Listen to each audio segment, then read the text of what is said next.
Good evening, witnesses of the court. It is Tuesday, 6 o'clock, and that means you are on time for the sports court. I'm Eddie Cox alongside my co host and creator of the show, Gregory Beatty. And we're thrilled to be in here today. NFL preseason week 1 is in the books.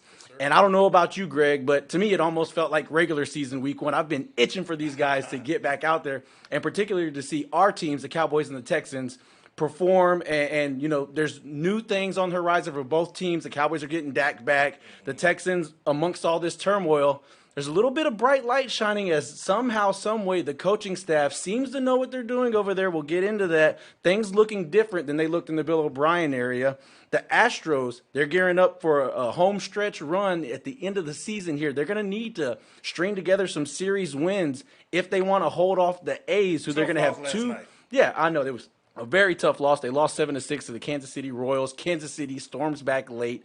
That was a phenomenal game for them. But the Astros are going to need to buckle down because there's two big series at the very end of the season with the Athletics. We're going to talk about that later on. And pieces continue to move around the NBA. There's a trade here. There's a trade there. Big names, some familiar names on the move. If not one team, maybe another. I know Patrick Beverley is bouncing around. We're going to talk about that.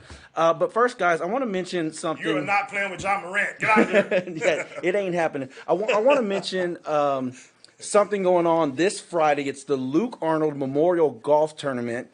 Hosted by Ryan Cochran. It's going to be at the Eagle Point Golf Course in Mont Belvieu, Friday, August 27th, let me correct that, from 11 to 4:30. And look, the spots are already filled for the golf players, but get out there. There's tons of sports memorabilia and all kinds of stuff that they're going to auction away, and all the proceeds go to various charity organizations. Like I said, this is in memorial of Luke Arnold, a guy who passed away, a good guy. Right now, if he was still alive, he'd be about my age right now, a good guy from a good family. And get out there and support all those charities.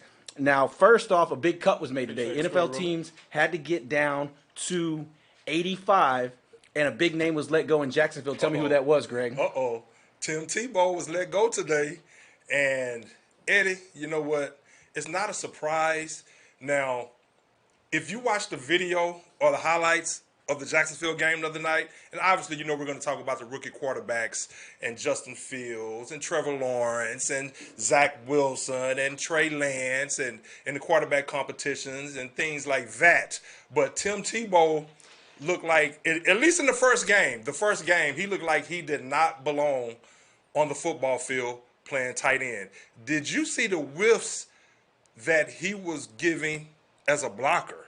That's pretty much what sealed his fate, man. He's too far behind, the curve when it comes to blocking at an NFL level, and his career is probably done now at the age of 33? 34. 34. 34. So it was a long shot for him to make the team in the first place. Of course, Urban Meyer, being the great guy that he is, being the great coach that he is, being a guy that's very loyal to people who's helped him along the way. So he wanted to give Tim Tebow a shot. I know he received a lot of backlash because of it. Oh, it's just a publicity stunt, blah, blah, blah, blah, blah. But he made it a point today to say, no, it's not a publicity stunt. And if it was, they did sell some jerseys in the process and get some things done as far as public relations-wise and ticket sales-wise. But, if you're a realist, a guy that hasn't played football, that hasn't played in the NFL since 2012, his first time playing the tight end position, he has to come in, and it's not like he's this. And Jacksonville is not going to lean. They're going to be heavy in the run game as well. So if you're going to play tight end for the Jacksonville Jaguars, you have to be able to block. And the way he whiffed on those blocks, he honestly, in my opinion, now, I've heard some people say that maybe they should have given him a couple of more weeks and things of that sort. People that I respect actually saying that. And maybe so. But the way he looked like he did not even want to play football. Like, it was surprising that it's like he was out there playing with his eyes closed. It's like, dude, you can't operate like that and try to make this football team. He looked like a guy that has never played the game before. You would think Tim Tebow, with his competitive nature, you would think that he would have done everything possible to mix it up, to get in front of the defender, and really, really, really do his job. But he just was a total no-show. I mean, but let's face it, Greg. He's never played tight end. I mean, when he was a quarterback or even coming into the NFL out of Florida, there was all this talk about what you could do with him, making him an H-back, making him a tight end. Maybe if you started doing that back then, there was going to be a possibility that he could develop into somebody capable of that. But, he went out and got a playoff win as a quarterback against the Pittsburgh Steelers, so who could say he was wrong for wanting to play quarterback? Mm-hmm. He carved himself a little career out of, with what talent and willpower that he had. But to expect him to come into an NFL training camp, at age 34 and do things that he's never done before and develop the technique and the little niche skills you have to be successful. It was just the deck was definitely stacked against him. He was overmatched, to say the least.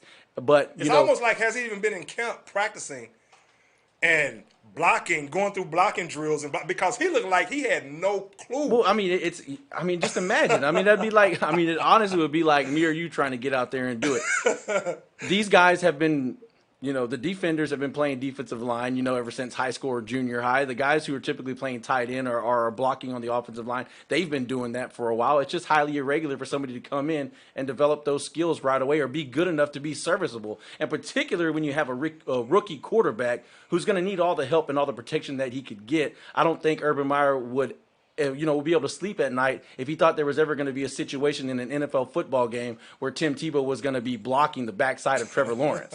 Hey, well, you know what? He definitely did not live up to the billing as far as a blocker. Now, didn't get a chance to even see him catch a pass. Did they throw a ball his way? He did get one target. Okay, but he had a target. He had a target. Okay, but who knows how he would have turned out as an H-back or as a receiver? But obviously, and I don't think that decision was all based on that one game. Now, it was that embarrassing to where Twitter got a hold of it, and it took on a new life of its own, and everyone was pretty much asking, why is he playing for the Jacksonville Jaguars? Now they're really asking it after that game. And Urban Meyer maybe jumped the gun instead of giving him another week to see if he improved or whatever. But obviously he just did not know the proper technique of blocking. And the thing about it, once you get into a real live game action like that, he seems like he didn't know the speed of the game or anything for that matter. And it just seemed like he was just lost out there. And, oh, man, I hate that for Tim Tebow. Now, you're talking about a guy that's a great leader and would have been a great locker room guy. From all accounts, the players loved him. But obviously, Urban Meyer, he didn't feel the need to let it last another week because obviously there are some things that they've been seeing in practice as well. I don't think it all hinges from just the past game itself. I think that was the nail in the coffin. And I think it's what they've probably been seeing in practice. And they're probably saying, 34 years old, this guy's not cut out to play tight end. He's just not that guy. So maybe that was the case. Maybe it wasn't. But Urban Meyer definitely, he got ahead of the curve, and he's like, no, I'm not going to wait another week. I'm not going to wait 2-3 weeks, and we're going to evaluate the rest of the people on this team who we know are going to be on the team. And as much as I love Tim Tebow, I'm sure he broke it down to him very well. And Tim Tebow, from all accounts, took it very well.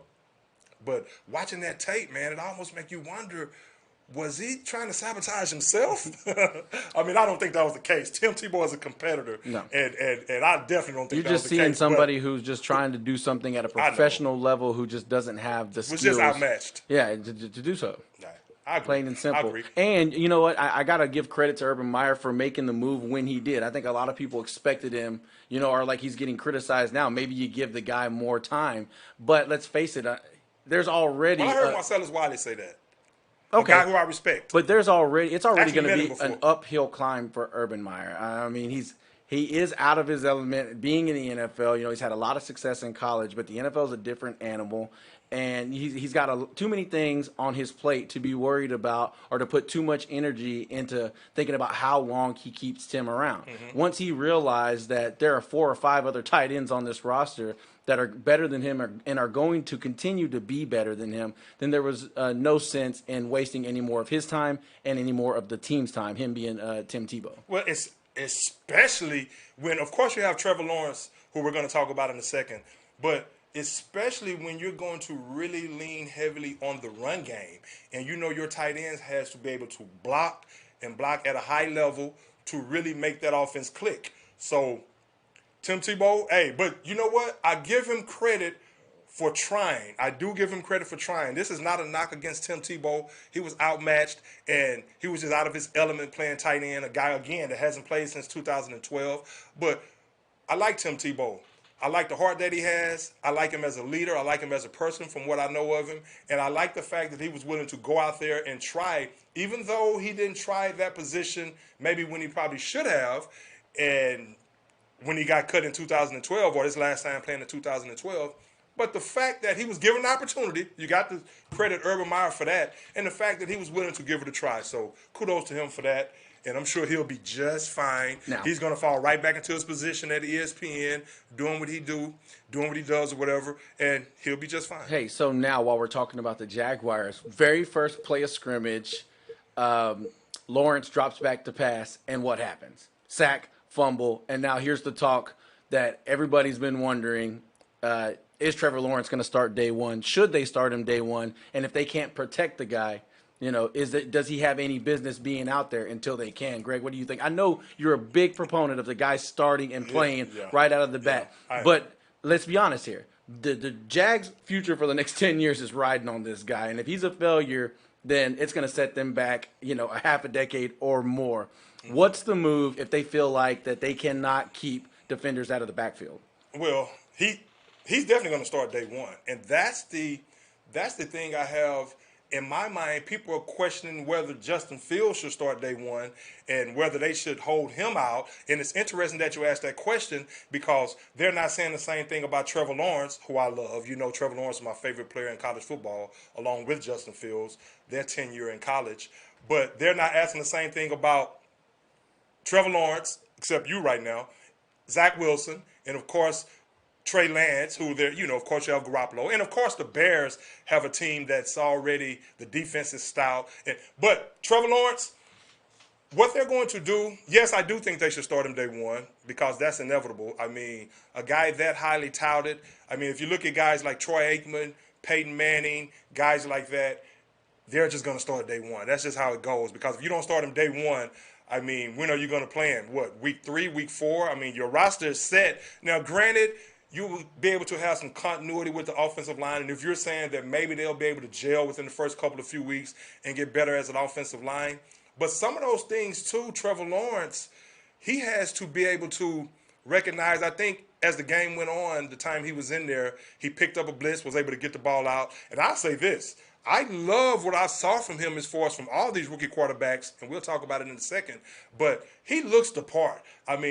Big, strong arm, looks poised out there, but he's going to have to get used to the speed of the game, and he's going to have to get used to reading certain defenses and keeping himself out of harm's way as much as possible. So sometimes it's not on the offensive line as much as it is you making the right adjustment and the right play call at the line. So I think going through live action, which a lot of times takes experience and timing to get familiar with the offense and be able to make that call. Yeah, and see, my thinking is I'm of the ilk that you do that by being on the field. Now, granted, you don't want to get your quarterback killed. I know that's where you're going with that. That's your main thing about that. You don't want to get him killed. But if you put him in week 4, you're going to have the same lineman in there. He probably have a chance of getting him killed in week 4 as you do in week 1.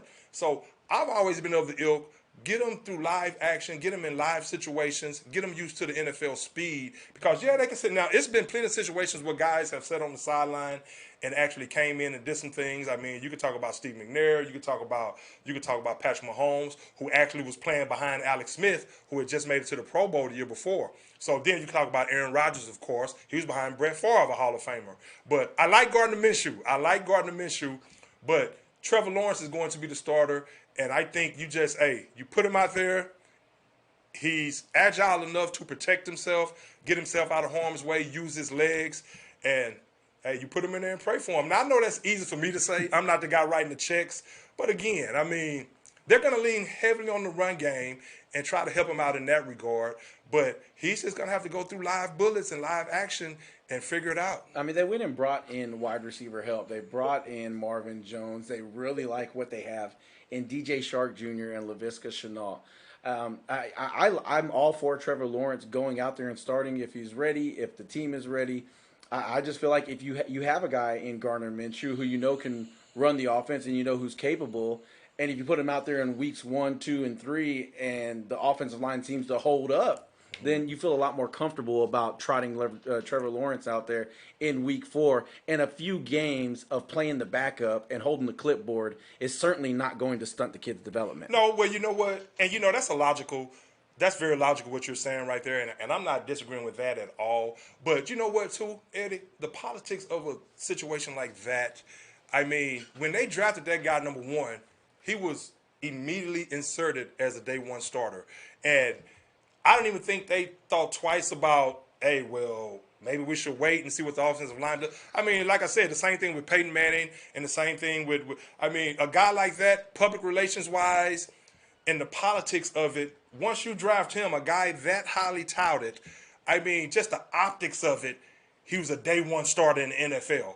I mean, so that's going to be automatic just from that regard alone. Now, when you put your mind to it and you really evaluate the situation like you're saying, and you have Gardner Minshew and you want to see exactly how the first few games go, then you put yourself at risk in a situation where you may hurt Trevor Lawrence's confidence. Trevor Lawrence probably wants to go in there and start from day 1 and go through the bumps and bruises. But then you put a guy like Gardner Minshew in there, a guy with a strong personality who can ball. Then what happens if you end up going 4-0?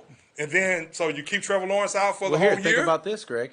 If they do go 4-0, all you did was just add to the value, the trade value of Gardner Minshew. I know they shopped him around in the offseason. There were some people who were kicking the tires on Gardner Minshew, but ultimately they didn't make a move. And if you go back and look at the kid's tape, you can tell, Greg, there's something there. Oh, he can play. Like, I mean, there's something there. He goes out there and he leads a team with a new head coach.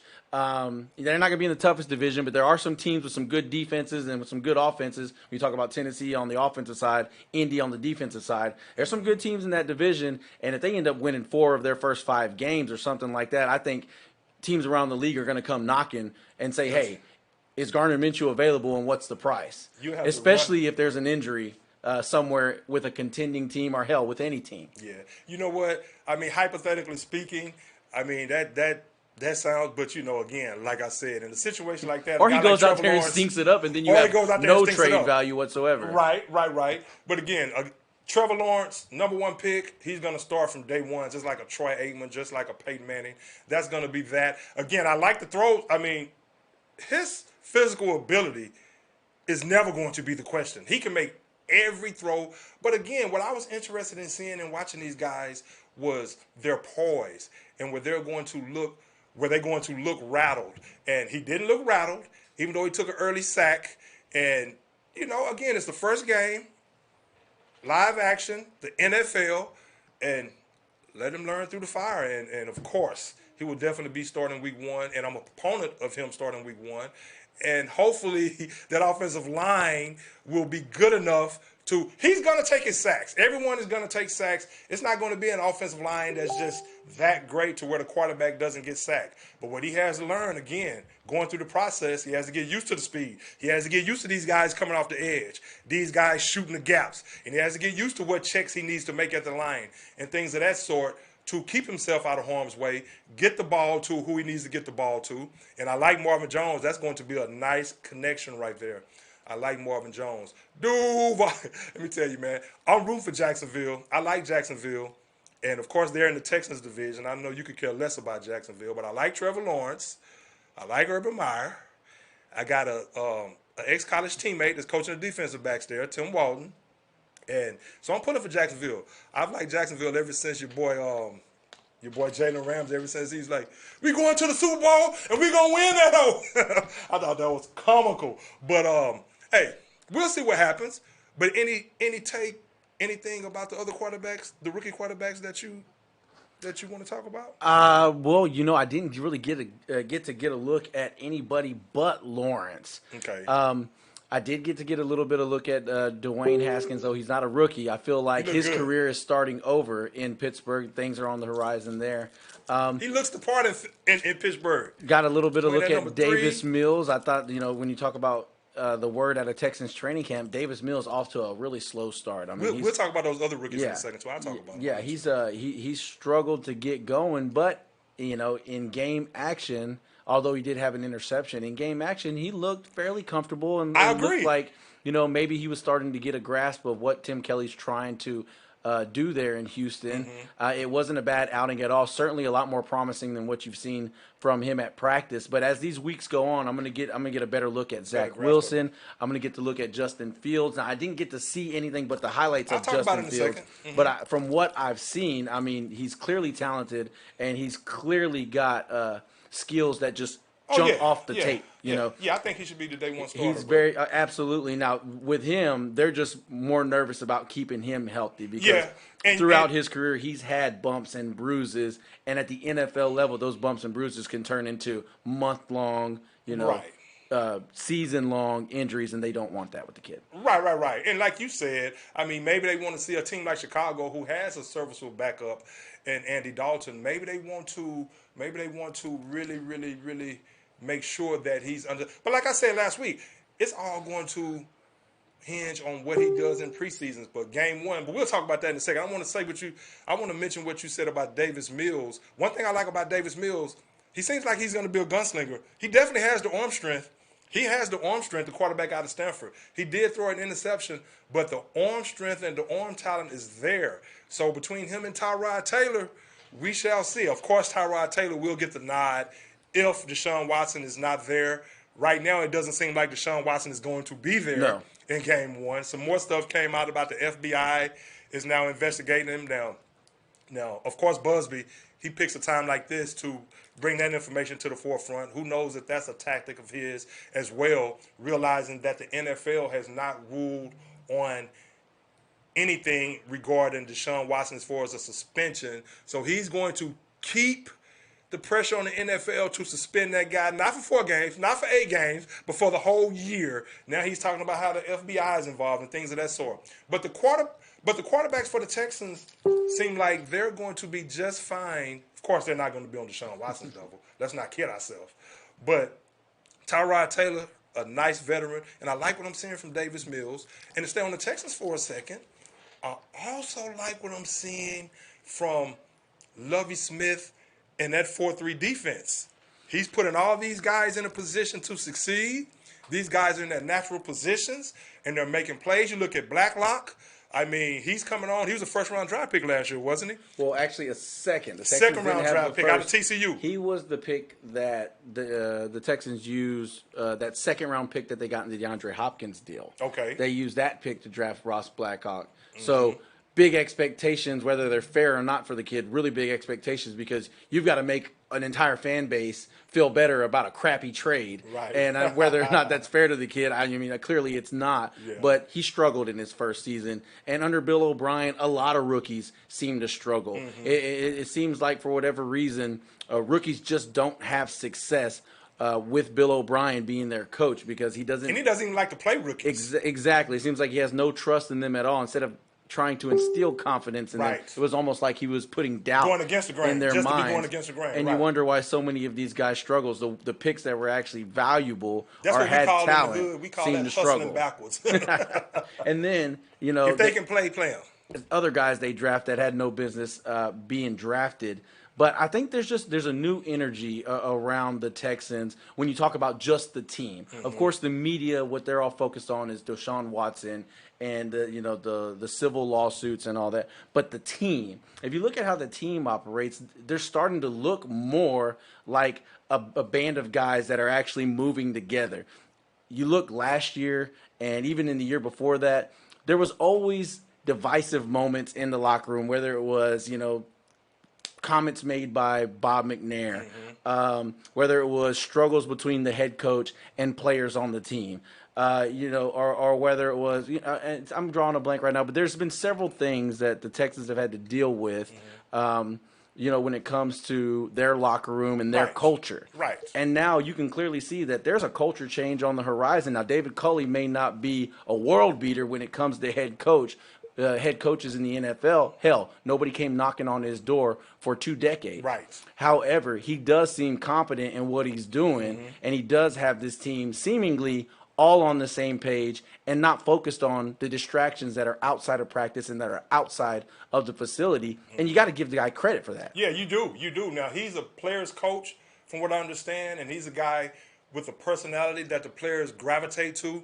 So obviously, these guys are enjoying the culture that he's building there, and they're enjoying playing for him, and they're enjoying the fact that they're not under the taskmaster in Bill O'Brien, either my way or the highway. And I'm sure Cully is in there. He's coming with a different approach. He probably has a ear that's listening to these guys, and these guys feel like that their input is valuable, so they probably feel like they have a say-so in what's going on the team, whereas with Bill O'Brien, they probably felt like they had no say-so whatsoever. So in essence, what it's doing is making these guys really want to play for him and feel more comfortable in their roles, and they really want to go out there and compete and do a great job, not only for themselves to make the team, but because they're just in a good place right now playing under a guy like David Culley. And I agree. You have to give him credit for what he's doing, credit for the way he's handled the situation with Deshaun Watson. He hasn't been out there in the forefront of the media saying this, saying that. He's just been letting everything play out.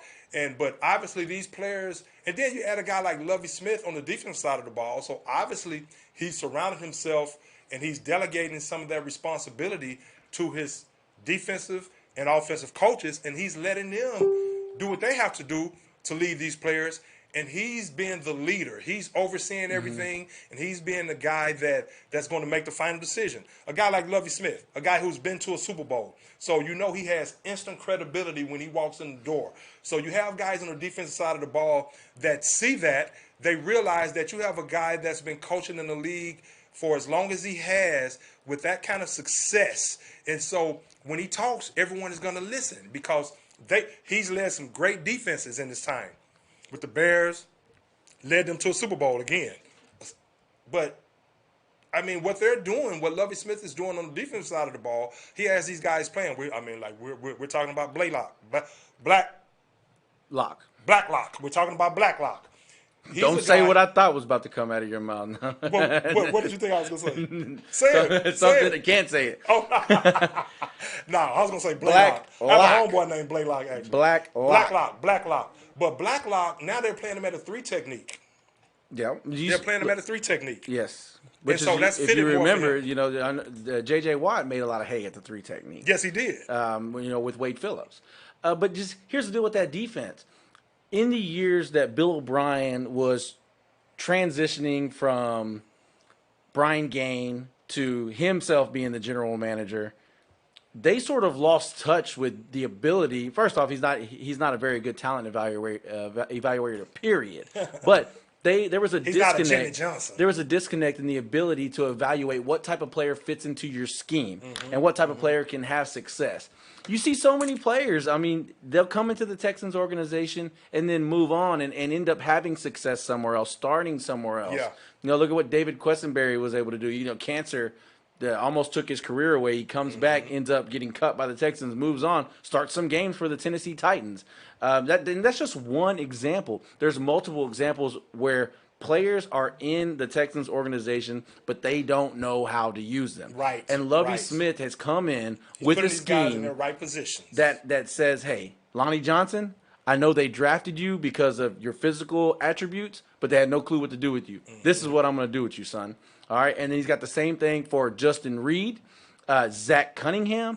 He's got a defense where these guys can just react. They don't have to be thinking all the time. They can play fast. When you come in and you simplify things for a team or for a squad that has been overthinking, I mean, give Romeo Crennel all the credit in the world. He's a great defensive mind, Hall of Famer in this league. But sometimes the group of guys that you have are just not built to run that style of defense. Absolutely. The style of defense where you're thinking all the time. We said the same thing about Bill O'Brien's offense. Instead of reacting. Yeah, it's almost like you get stuck in paralysis by analysis. You can't figure out what you're supposed to do instead of just saying, hey, the way this defense is set up, you don't have to worry about the deep ball. You just got to keep everything in front of you and react to what's there. And I think the Texans are starting to thrive in it. I know it's just one preseason game, but even if you look at the practices. And that's across the board. This is a team that struggled to get their hands on the football as a defense. I mean, I think they were dead last in the NFL in turnovers last year. This year, there's turnovers every single day at practice. Now, Deshaun Watson's not the one throwing the football, but it's a positive sign. And then they get into a game situation, and they do the same thing. They create multiple turnovers. It's definitely a great sign looking forward, and it's something that this young team can build on. There it is. There it is. Hey, so I like what I'm seeing from the Texans right now. Oh, and Lovie Like you're saying. Smith, best beard in the league. Oh yeah, no doubt about it. He No doubt about the it. salt and pepper with the snow on the outside. Yeah. He surpasses Ryan Fitzpatrick. My Best dad's beard rocking in a the beard league. like that right Lovie now. Smith. It's fly too. It's fly. Now, since we want to talk about the Texans real quick and their defense, let me segue real quick before I talk about these rookie quarterbacks and some other things. Of course, we're going to talk baseball. We're going to talk NBA trades. NBA trades. Yeah, but that's the same thing, the same approach that I think Dan Quinn is bringing to the Cowboys. I don't really have too much to say about the Cowboys right now, to be honest with you, other than the fact that hopefully Dak gets healthy. They say he may play in the preseason game and he may not. My honest opinion, I would like to see him out there for a series. Now, of course, if you held him out the entire preseason, like they do a lot of players, I mean, I wouldn't necessarily be against that, but if I had my choice, I would like to see him play at least one series, maybe two series, for the simple fact that he's coming off a catastrophic injury as far as that ankle injury. And I just want to see him before week 1, even though he probably can hit the ground running, but before week 1, I want to see him go against some opponents that's really going after him, where he has to react and where he has to maybe take a hit on that leg or maybe get out and scramble because he's trying to avoid getting sacked or whatever. And it's not a team that you're practicing against and you have a red vest on. But I would like to see him in live action, at least 1 or 2 series, for the simple fact that he missed an entire season because of a catastrophic injury.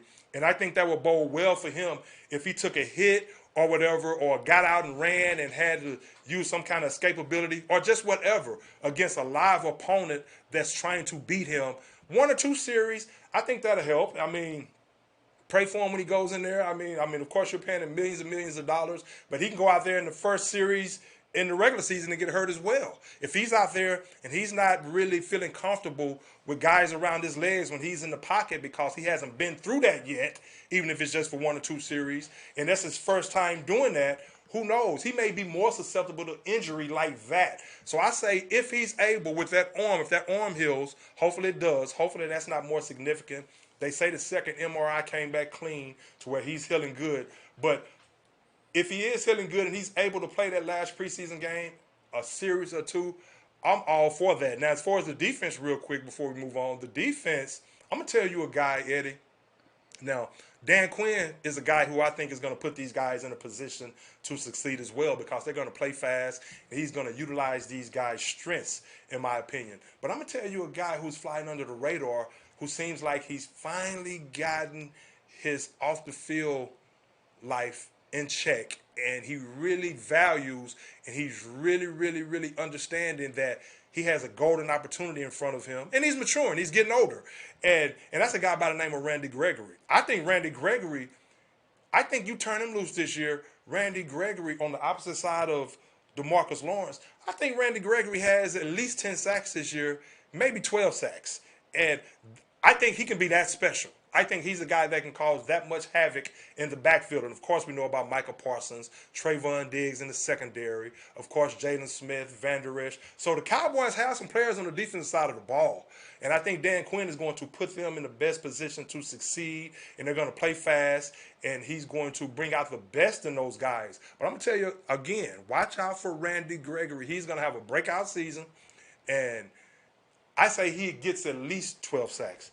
That's what I say. Damn. Those are big prediction for Randy numbers, Gregory there. That would be impressive for him to overcome, the mistakes and the slow start to his career, and to drug do that. Problems. I'm with you on the Dan Quinn thing. I think he brings a much needed energy to that defensive side of the football from a coaching perspective. Now we know they have guys who like to fly around the football. It's been like that for a while. Just keeping them healthy has been a problem. But with Micah Parsons in the fold now, you look at Dan Quinn. If any of you guys have watched Hard Knocks, I mean, he's building a very intimate, personal relationship with this guy. It almost makes me feel like, I wondered, maybe the Cowboys should have taken a corner. At that position, there were some good corners available. They really need help on the back end still. But they went with Micah Parsons, and it has me thinking Dan Quinn was probably standing on the table saying, "Give me this guy, Well, and I'll give I you a was high on Super him Bowl before the caliber draft. defense." Right. And you just see the way he's handling the kid and the kid's eagerness to be successful. It was funny, the little exchange between them on the phone after 2 series in the Hall of Fame game. He was out. He was done. They weren't going to play him anymore, and he's on the phone asking Coach Quinn if he could just get one more. I like that because it wasn't competitiveness. enough. Right. You know, I like but that that just competitiveness. there's a lot of exuberance in this young man, and the relationship that Dan Quinn is building with him right now is going to be the foundation of making this young man the leader of this football team, you know, for the next 10 to 12 years. And that's what Dan Quinn needs for them to be successful and for them to get over that hump they've been staring up at for seemingly forever now. Hey, and if you think about it, look where Dan Quinn comes from. He coached a guy by the name of Bobby Wagner, who many believe is one of the best, he is one of the best inside linebackers in the game. You coach a guy like Bobby Wagner. And what you have in Michael Parsons, who actually looks like a strong safety out there on the field to me. And you know how high I was on him coming into the draft because He looks thin. he looks thin. I mean, he looks like a strong safety. And he's a guy that can fly around. And if you look at guys like Devin White and you look at these inside linebackers that cause so much havoc and wreak so much havoc, and really what it does, what I think the addition of Michael Parsons does, and I've said it before on here, what it's going to do, all that talent that they have on the defensive side of the ball, even though, I named some of those guys, the ones that I thought were talented. Of course, they need more talent. Of course, they need some defensive tackle help, somebody on the defensive line to really step up and bolster that run defense. But I think Trayvon Diggs is going to be very good in the secondary. There are some other rookies that's stepping up. Of course, that's preseason. I don't really get too invested in preseason. I like to watch some of these guys, and I can see the talent. But again, once that regular season starts, it's a whole different ball game, and that speed and the competitiveness goes up another notch or two or three. So, but what Micah Parsons is going to do, in my honest opinion, I just think he's going to, his energy, and like you say, his personality, but his energy is going to permeate throughout that defense. At least that's what I'm hoping.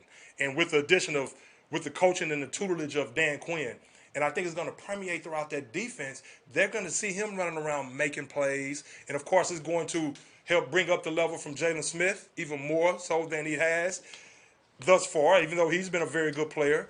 But I think it's going to raise his level because he doesn't want to get outdone by this rookie. So I think Michael Parsons, he's the type of guy that he's going to be around the football every chance he gets. You know, his motto is see ball, get ball. So I just think his energy is going to permeate throughout that defense, and it's going to raise everybody's level of play up because they just feel that they have a chance with this guy. The energy level is just, I think, going to be out the roof to go along with that offense. So I'm really looking forward to seeing what my Cowboys do. And there's a lot of things you can do with a guy that size with that kind of speed. I mean, drop him in coverage. His speed jumps off the page. I mean, that's the first thing they noticed. You know, his teammates noticed at practice. Like, damn, Mikey's 4.38. Mikey's fast. But in that Dan Quinn 4-3 defense, you know, you can move these guys around. You know, you can put Van Der Esch on the edge. You can have Smith on the edge with Parsons in the middle. Or you can move them around. I mean, every once in a while, putting Parsons on the outside and having him come on a bonsai blitz could destroy defenses. You know, it'd be something that they wouldn't be looking for. But it's just a lot of things they can do with those three young athletic linebackers, and if they all stay healthy and they're all on the field, you can see why the Cowboys may have elected to go with the linebacker there in the first round instead of a cornerback, because teams that have that solid, multifaceted guys in the middle, like think back to Navarro Bowman and Patrick Willis of San Francisco. Yes. They are a team that made Richard Sherman into the best corner in the game. It's because there was nothing you could get across the middle of the field. So they were forced to challenge Sherman at times because there's nothing over the middle. You weren't getting anything in between the linebackers or the safeties. You weren't getting those easy check downs. You were forced to challenge the tall guys on the outside, and the Cowboys could force teams to do the same thing with these three guys. I agree. And you know what, too, I think helped them really feel comfortable in drafting Michael Parsons? For one, obviously the talent jumped off the charts, but the success of the Tampa Bay Buccaneers winning it all and seeing the impact that Devin White had on that defense as a whole. That's a great point. Raising the level of play. And I think that helped, and that helped them really be like, okay, we need a guy like that on our team to help bring that energy on the defensive side of the ball as well. So, hey, we're both looking forward. Both of our teams Also, real quick before we move on from the Cowboys, Dak Prescott dealing with that shoulder. If you had watched Hard Knocks, and you need to go check it out. I need to. The first day of practice, Dak was all over the place. I mean, he looked phenomenal. He's making throws on the run. He was rolling out one way, rolling out the other way because they're practicing, those type of plays because that's the kind of quarterback Dak Prescott is. And he was just slinging the ball all over the field on the run. When they realized how much energy and effort they were putting on him, they scaled it back big time. They had him sitting out drills because they did not intend for him to get that much work that quickly. But being Dak Prescott and being off the football field for as long as he had been, I mean, the guy was just chomping at the bit to get out there and start making some plays. And boy, did he look good. Hey. He looked real good. But as you can see, they started him off a little too quickly, and now they just got to manage that shoulder. Doesn't seem like it's going to be an issue like we talked about last week. These things happen. He's been focusing on that leg so much, on the lower body. It's not, out of the realm of the ordinary. It's not out of the ordinary for things to start going a little awry with the shoulder or with those muscles that, aren't typically focused on by quarterbacks, whenever you're focusing on rehabbing an injury. I agree. And speaking of on the run, Eddie, Justin Fields. Now, we've talked about him ad nauseum. I've said from day one that I thought he should have been the second pick behind Trevor Lawrence. And, I mean, if Jacksonville would have decided to take him number one, Urban Meyer being such a law guy. I might have taken him number one. I mean, you could have flipped the coin right there. And coming out of high school, both of these guys were number 1 and 2. Trevor Lawrence was the number 1 drop back passer, and Justin Fields was the number 1 dual threat quarterback. And neither of these guys disappointed in college. Of course, Justin Fields signed with Georgia, played his freshman year, and then ended up going to Ohio State, obviously. And so Justin Fields in week 1, what I saw from Justin Fields was the talent is not a question. Now, of course, I want to be cognizant of the fact, and everyone needs to be cognizant of the fact that it's a preseason game, and he did not start the game, so I don't know how much against the opposing team's defense, the number 1 defense he went against, but I don't think it was the number 1 defense that he was going against. But what I saw when he first got in there, not that I saw jitters, but again, like the same thing we said about Trevor Lawrence. I mean, of course, it's their first game, so he made some throws, some ill-advised throws. But my first impression on the first couple of series, the first half of that game, of watching him in there my first impression wasn't necessarily that Justin Fields is making these bad plays or he's doing this or doing that. My first impression was, would you all get some damn talent around him? I mean, of course you have Allen Robinson, who's going to be the starting wide receiver, and he's going to be in the starting lineup. But some of those throws he was making was the receivers had no separation, none whatsoever. So it's like, you can't squeeze blood out of a turnip. I mean, so he was trying to force some throws, but the guys were not open. And I was like, that team is devoid of some athleticism on the outside. And I think as the years goes on, that's what they're going to have to get around him. You can't just depend on him to be the only athletic guy on the offense and expect him to work miracles. I mean, the same thing with Deshaun Watson with the Texans, of course. They had Hopkins and those guys after a minute. But you have to get him some weapons. But what you have in a guy like Justin Fields, and you saw it in the second half, the poise and the competitive nature is there. The talent is there. The speed is there. So when you have a guy whose offensive line may not all the way be there yet as far as them gelling whatsoever, but you have a guy with that kind of escapability that can make plays on his arm and just do some things, man. His arm is top-notch, top-level arm. Top-level arm, can make any throw on the football field.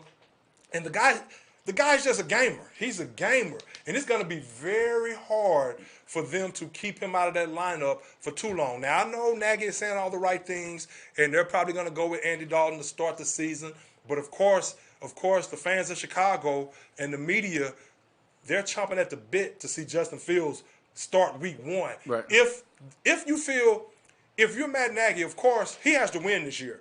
So we'll see how the rest of the preseason plays out. But if you feel that he actually gives you the best chance to win, because if you're going to say you have this great defense around him, why does he have to be the guy that has to sit out 4 or 5 weeks when you have Trevor Lawrence and Zach Wilson in there with teams who they're probably going to get killed being in there with teams who were that bad last year? But if you have a guy who has a defense that can protect him and a team around him that's probably playoff ready, and you already see his leadership ability and the things that he can do on the field.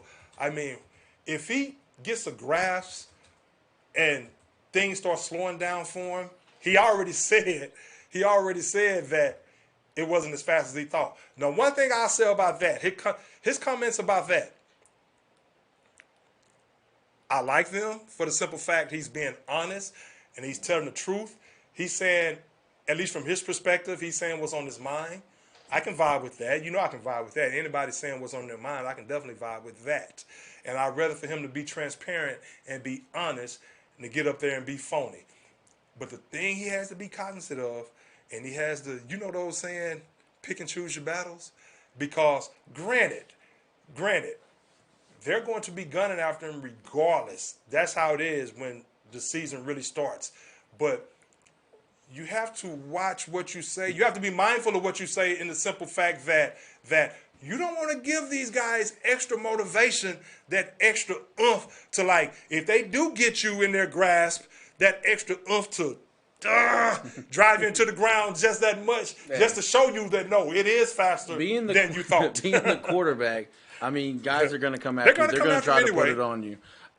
Clearly, I know Chicago's worried about their offensive line. They signed Jason Peters, which is going to be an instant upgrade at left tackle. Even though he's old, he still knows what he's doing. And he's very capable. That was a great addition. I like that sign. You talk about having athleticism on the field. They brought in Marquise Goodwin, who's a guy, I know he's been in the league a long time, but he is a burner. Yes. I remember I can't remember what season it was with the Bills, but he was up and down the field. He was catching long touchdown passes. The guy can be a deep threat if you use him in the offense the right way. He still has elite Olympic sprinter-like speed. Absolutely. So I like the athleticism they're adding there. Cole Kmet, a young tight end, still developing, but he's earned the starting job over Jimmy Graham, so that gives them a decent 1-2 tight end punch. To me, it just all comes down to how does the offensive line hold up and making sure that Justin Fields is ready to play. Now, look, we know that he can go out there and make all these amazing plays with his athleticism, and you love to see that. But we also want to make sure that this kid is comfortable enough in the confines of the offense that he's not going to go out there and put himself in a position to get hurt. I mean, we talked about Deshaun Watson learning how to do that early on in his career. You remember that hit he took from Jalen Smith on the sidelines in that Cowboys-Texans game a couple years back? Yeah, I remember. Those are the kind of positions those are the kind of situations that Bill O'Brien wasn't capable of teaching Deshaun Watson to keep himself out of, and that Matt Nagy's going to have to, because guys like Justin Fields, it takes that one big hit. He's not the biggest guy. He's not the most durable guy. He's a big dude. But clearly he can be. Like 6'3", you go back to the college football playoff, and he was clearly banged up, taking hits. And when you get to the NFL level, there's no doubt. It don't matter how big of a quarterback you are, even if you're Cam Newton, you need to learn how to avoid the big hit. When we talk about Kyler Murray, that was what we were most impressed about, because he came into the NFL and he was able to learn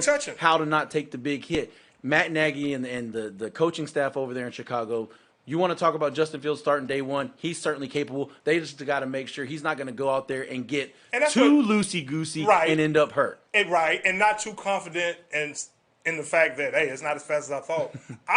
You know what? I agree with that. Don't forget it's preseason week 1, oh boy. Yeah, exactly. I mean, that's what I'm saying. So that's the point I made when we first started talking. It's preseason, so he has to be cognizant of that. But you don't want to give them that extra oomph to really go after you when they're gonna have that anyway.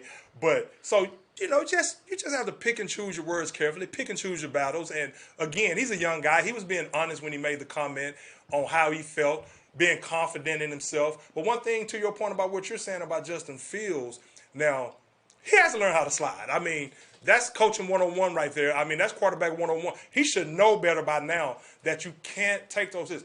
But he's wired like he's wired. So whether you put him in there week 1 or week 5 or week 10, he's going to play like he plays. So what he has to do, like you're saying, he has to make sure he has to do everything possible when he can avoid hits that he does not have to take. Now, of course, if he's standing in the pocket and the offensive line doesn't protect him and he doesn't get out of the or he doesn't make a certain call or blitz checkup, a thing of that. So, then, of course, that's on him, and he takes a shot in the back or whatever.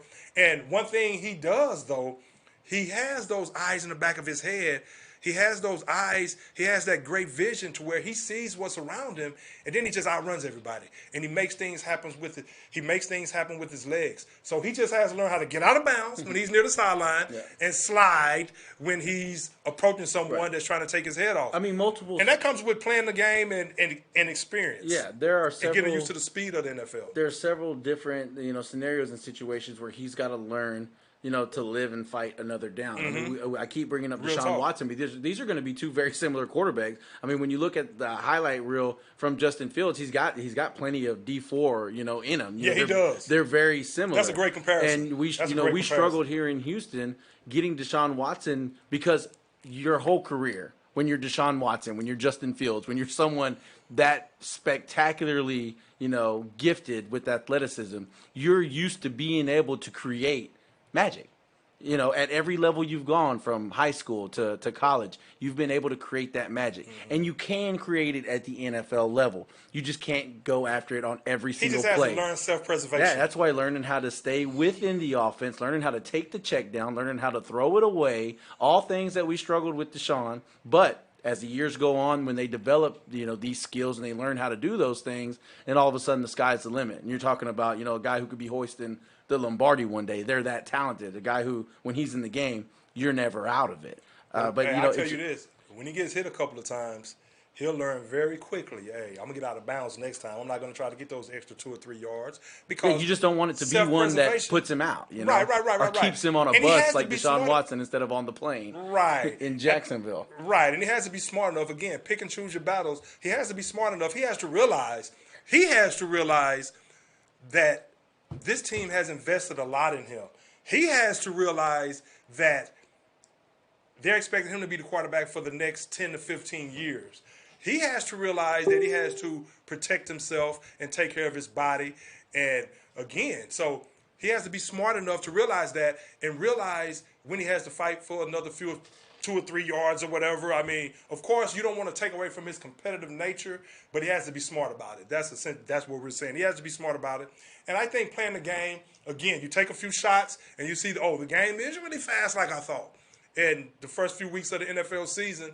And then I think he will humble himself up to the fact that, hey, all these guys can run with me. These linebackers can run with me. These defensive ends can run with me. I'm not playing against the second team or the third team. And he'll learn that very quickly as the preseason wanes on, and especially when the regular season wanes on. But again, with that defense, and he says he's going against a defense like that in practice. But the difference is, in practice, these guys are not trying to tear your head off like the defenses that you'll be going against that'll be your opponents. So that's the difference right there. So, but I like what I was seeing from him. I like what I've seen from him thus far. Of course, that's the first game. Zach Wilson, who I'm high on as well. I mean, I thought Justin should have been the second pick in the draft, but Zach Wilson, I mean, he looked good.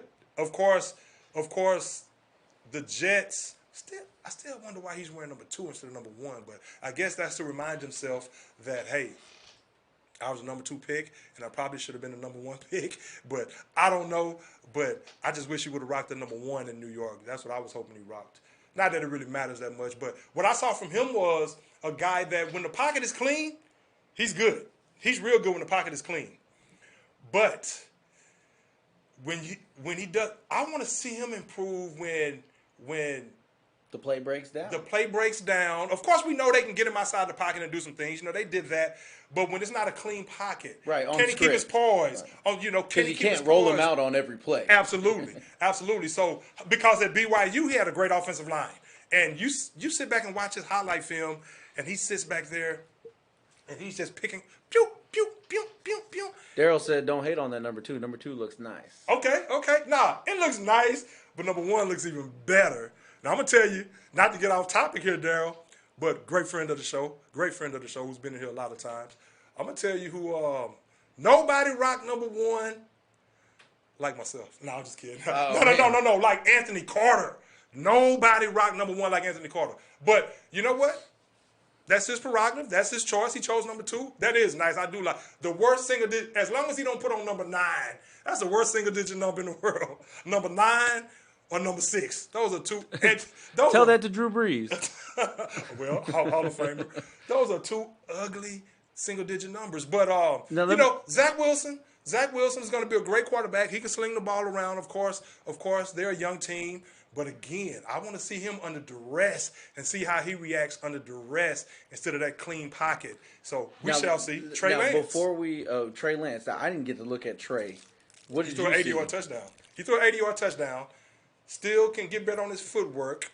And I know Darryl. I don't know what Darryl thinks about him, but he's a guy very talented. Strong arm, can make every throw. Can probably become more accurate, and he will become more accurate. But the talent level is there. With all these rookie quarterbacks, Mac Jones, of course. But Trey. But I saw a lot of talent. I saw a lot of promise. And Jimmy Garoppolo is a guy, though. He's not going to give up the reins to that quarterback position that easy either. Now, Jimmy Garoppolo is a guy that he may be able to hold off Trey Lance for a minute. But, of course, Trey Lance can utilize his legs. He can make every throw. Again, he's going to become better as far as his footwork and technical-wise and things of that sort, the more fundamentals of the quarterback position. Yeah. He's certainly somebody who I could see benefiting from sitting and playing the backup role, several games, maybe even half the season. I know they want to get him out there. But in that complex, the scheme that Kyle Shanahan runs, it's complex in the sense that you better make sure you've got your guys in the right play when you get up to the line of scrimmage. Mm-hmm. And you got to recognize whenever it's a good defense to run the ball against, because that's your bread and butter. I mean, they got 2 or 3 of the best backs in the league over there. They've got an amazing offensive line and a scheme that's built to turn average running backs into all-pro running backs. So you got to make sure that you're getting up to the line of scrimmage and recognizing every opportunity to use that stable of backs to have success. And I think he's capable. It's just going from, the D2 to the NFL. I feel like there's going to be a little bit of a learning curve for him. It's going to be a little bit more of what we call growing pains. Mm-hmm. But there's nothing wrong with him learning. He's surrounded with a great team. There's nothing wrong with him learning behind Jimmy Garoppolo, a guy who's shown that he's been capable of leading a team to the playoffs. Right. So, I mean, he could watch Jimmy for as long as, Jimmy holds the reins. And I wouldn't be surprised if Jimmy ends up going down and getting hurt. And that's whenever you get Trey Lance. I just feel like bigger playbook. A lot of stuff going on, a lot of moving parts. It's going to take Trey a little bit more time to get a grasp of that entire offense. And only played a handful of games last year. But once he does, when you can unleash the guy with a full playbook, not a package of plays, but the entire playbook, at his disposal, that's when you're talking about a team that could go from, a playoff hopeful team to a Super Bowl contending team because all the other pieces are there. You know what, too? Now, one thing I do like about all these guys, before we touch briefly on Cam Newton and Mac Jones, one thing I like about all these rookie quarterbacks, they're all great kids. They're all smart, and they all seem very intelligent and seem like they understand what it takes to be a professional, and they understand what it takes to better themselves as a quarterback. Well, you're hearing a lot of this. Could be the best class of all time. Yeah. Could be the top class ever. That's what people are throwing around. Ooh, well, that's right tough, now. Marino, Elway, Jim Kelly. That's a tough. Was that the 80? That's 83. Yeah, 83. I mean, Jim Kelly. Of course, it was more quarterbacks. You had. Was it Tony Eason? Tony Eason. Who was the quarterback from the Jets? But it was like about 4 or 5 quarterbacks in that first round. But you had Jim Kelly, Dan Marino, and John Elway. I mean, wow. I mean, but you know what? All these guys are smart. All of them seem like they're going to get grasp of things very quick on how the game is played and what they need to do to prepare as quarterbacks. So they seem like great kids. And so all these franchises that have these kids, they made some great picks as far as picking guys that seem like they're up for the task as far as being great leaders and somebody that can lead your team and lead your franchise for many years to come. If you look at the New England Patriots, who he found himself in a situation, the quarterback from Alabama, Mac Jones found himself in the perfect situation. All along, he said that's where he wanted to go anyway, was the New England Patriots, and he ended up landing to New England at number 15. Now, some speculated that he may go to the 49ers at 3, or was it 2? Or 3. Right. And ended up lasting to 15, but look at the position he's in. You saw what they did with him the other night. Now, let him run the 2-minute drill. And it's just a matter of time. No matter when these guys hit the field, it's just a matter of time before they do hit the field. And I'm talking about this season for the most part for all of them. I think even Trey Lance, unless Garoppolo just comes out there and just balls out. And even if you look at Cam, I mean, Cam, as much as I love Cam, Cam is in a position right now, seeing all the hype surrounding Mac Jones. Of course, in the first preseason game, they put Mac Jones in a 2-minute situation. They did everything. His first couple of passes was just to build his confidence, short passes to build his confidence, quick passes, see the ball completed. And that's the offense they want to run. They want to use him like a Tom Brady and then take your shots when need be downfield. He threw a nice ball downfield that should have been caught by that wide receiver. Perfect pass. But you know where Bill Belichick is going with this. Now, of course, he feels good about Cam, and he has enough respect for Cam Newton, former number 1 pick, former MVP, to where Cam is going to have to lose that job. But you can see the way they played Mac Jones and the situations that they were putting him in, the situations that they were putting him in. You can tell that they're all about bringing him along more sooner than later and getting him into the fold. And they like what they've seen from him so far as, I like the guy's personality. He seems like he's a guy that knows how to communicate with the players around him. Seems like the players around him love playing with him.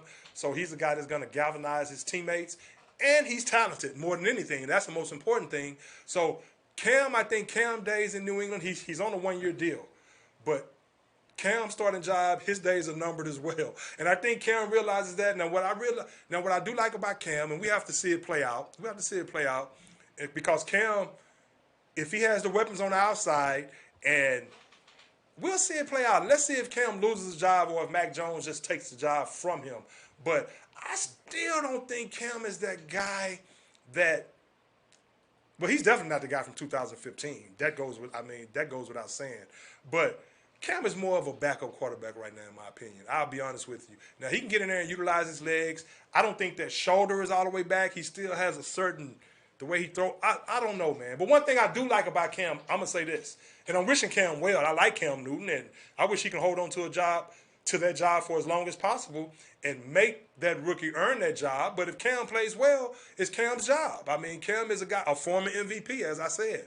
But one thing I like about Cam, even after that first preseason game, Cam in the media, in the press conference, saying all the right things, man. Saying all the right things about Mac Jones, giving him praise. And it seemed sincere. It didn't seem like he was just saying it. Now, obviously, deep down, he doesn't want this guy to beat him out. He wants a starting job. But Cam is saying all the right things, and he's not saying anything demeaning about Mac Jones.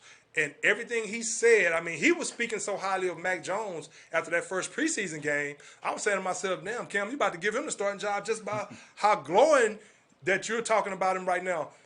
But I respect that. I respect that because Cam is looking at it like, by now, Cam is a realist. Cam knows that, hey, they drafted this guy in the first round. So right when they did that, Cam had to change his mindset like, okay, my days are numbered as a starter, and, okay, maybe I can play this year. I can hold him off. I can keep him at bay this year, ball out, get on another team somewhere so it can raise the playing field, for another contract somewhere else. So maybe he's thinking like that. But once Cam Newton saw them take Mac Jones at number 15 and how people are clamoring for him to be the next Tom Brady, Cam is a realist. Cam knows that it's just a matter of time, so he knows he has to go ball out. So I think he's come to the realization that if he doesn't play well, he's just not going to be starting. So I think he's adjusting his mind to like, okay, am I going to be a backup quarterback this year? Am I going to be a backup quarterback for the rest of my career? I made a lot of money, and we talked about backup quarterbacks last week, and they get to a certain point. And not saying Cam is at this point right now, to where I think some of them get to a certain point to where they're like, hey, you know what? Go ahead and play, hell. I'm getting paid. It's all good. Well, yeah, you kind of stole my thunder there. You can see Cam Newton. He's obviously aware of his situation. He's making that transition into a guy who's been a year-to-year starter to being a guy who is a mentor and eventually is going to be a backup. And he could do that for who knows how long. If you look at Matt Schaub, he did it for multiple years after he left the Houston Texans. And, I mean, you can still catch very lucrative checks being a backup quarterback in the NFL. And that's where Cam Newton's Tony headed. Eason was the guy for the Patriots. There you go. ahead. And that's where Cam Newton's headed. Mac Jones is eventually going to be the starter. When? I don't know. I do think it's going to be sometime this season because ultimately, if you allow yourself to believe in Cam, I think he's going to do just enough to keep you believing, but always leave you wanting more. And at some point in time, you're going to have to pull the trigger. You're going to have to, for lack of a better term, put him out the pasture and bring in the young guy Right. because that's what you drafted the kid for. That's what you drafted. You put 50 First on round. his chest and made him earn it, and now he's out there earning his reps. And I heard they gave Oh, him. man. Heard they finally I'm gave glad him they got him out of a number quarterback 50, bro. number right before the start of the preseason game.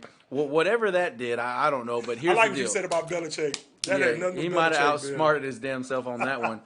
But I'm That dude telling ran you, number 50 at quarterback. there's going to be a lot of talk about, maybe we'll lose some games once we do go to Mac Jones. And maybe we're not talking about the playoffs this season, but go ahead and get them bumps and bruises out of the way because ultimately we see this guy as the next guy to lead our offense, as a guy capable of leading a Josh McDaniels offense and being wildly successful doing so, something that Cam Newton and all the effort he's put into it has yet been able to do. Yeah, and, right. And he's more fitted for the type of offense that Josh McDaniels wants to run. So, again, you saw they put him in the 2-minute situation. That's already a subtle glimpse of, hey, we want this guy to be the starter. So we're going to see how, right off the bat, we're going to see him in the 2-minute drill. So, but we'll see how it plays out. It's up to Cam to really keep him at bay and so Cam has the ball out. But if Cam isn't spectacular, with his legs and he's really changing the game or really giving New England a chance to really put up some points, move the football, he's not making the necessary throws, inaccurate. I mean, Cam is going to be on the bench more sooner than later. But I think Belichick, being the guy that he is and the respect that he has for Cam Newton, I think he's, as much as he wants to see Mac Jones eventually take that starting job over, I think he's going to make sure Cam loses that job. I think that situation in New England, Cam is really going to have to lose that job. So I think they're really going to see where Cam is at. And if his lack of talent and lack of receivers around him last year, coming from that COVID, he's going to give Cam a chance to redeem more himself. power to him because the longer the Patriots stay in neutral, the longer other teams in the league have a chance to continue winning Super Bowls. Somebody besides them boys up in Foxborough. Now, Cam Newton's former team, the Carolina Panthers, P.J. Walker, you remember that guy? Of course. Quarterback for the Houston Texans, former Houston Texans, the Houston Roughnecks. Houston Roughnecks, yeah. Of the XFL, former Temple quarterback. He's now in Carolina fighting for the backup job. But he may have some people even murmuring that with a little bit of development, maybe this guy could be a starter. Did you get a look at P.J. Walker? 181 yards, a touchdown, Yes. 10 of 21. The guy looks like he fits in that Matt Rule offense. He can play. Still, He can play. he's got some developing to do. Right. Still struggles a little bit in the red zone, but clearly He's a the playmaker. guy's a capable quarterback. Any chance that he pushes Sam Darnold? You know what? One guy I didn't see was Sam Darnold. And that was surprising that they would sit Sam Darnold out. I mean, you would think well, to answer your question specifically, he can definitely push Sam Darnold, but they invested a lot in Sam Darnold. Yeah, Sam you said Darnold it right will there. The investment is going to give Darnold all the time in the world to work or not work. Right. And he didn't play the first game, which was surprising. It's like, come on now. We're talking about Sam Darnold right here. Now, is it because you're just trying to preserve his health and you don't want him to go out there? But Sam Darnold definitely needs to get some work with that Carolina team and that Carolina offense, that Joe Brady offense. And he needs to get work in that regard. I don't think he should have sat out the first game. I don't think he's earned the right to sit out like that. But obviously they felt otherwise. That's why I'm here and they're there. And they felt otherwise. And so they set him out. But P.J. Walker, man, he can ball. He can play. And he's definitely someone that's going to push Sam Darnold. So maybe that'll bring the best out of Sam Darnold, and we'll see the best Sam Darnold we can possibly see. I think that because he knows he has a guy behind him that can ball. Yes, and you don't want to let that guy get even a foot in the door. Absolutely. Especially if you're Sam Darnold, a guy looking to sort of rejuvenate and revitalize a career that hasn't gone as well as you might have thought whenever he got drafted near the top of the draft out of USC.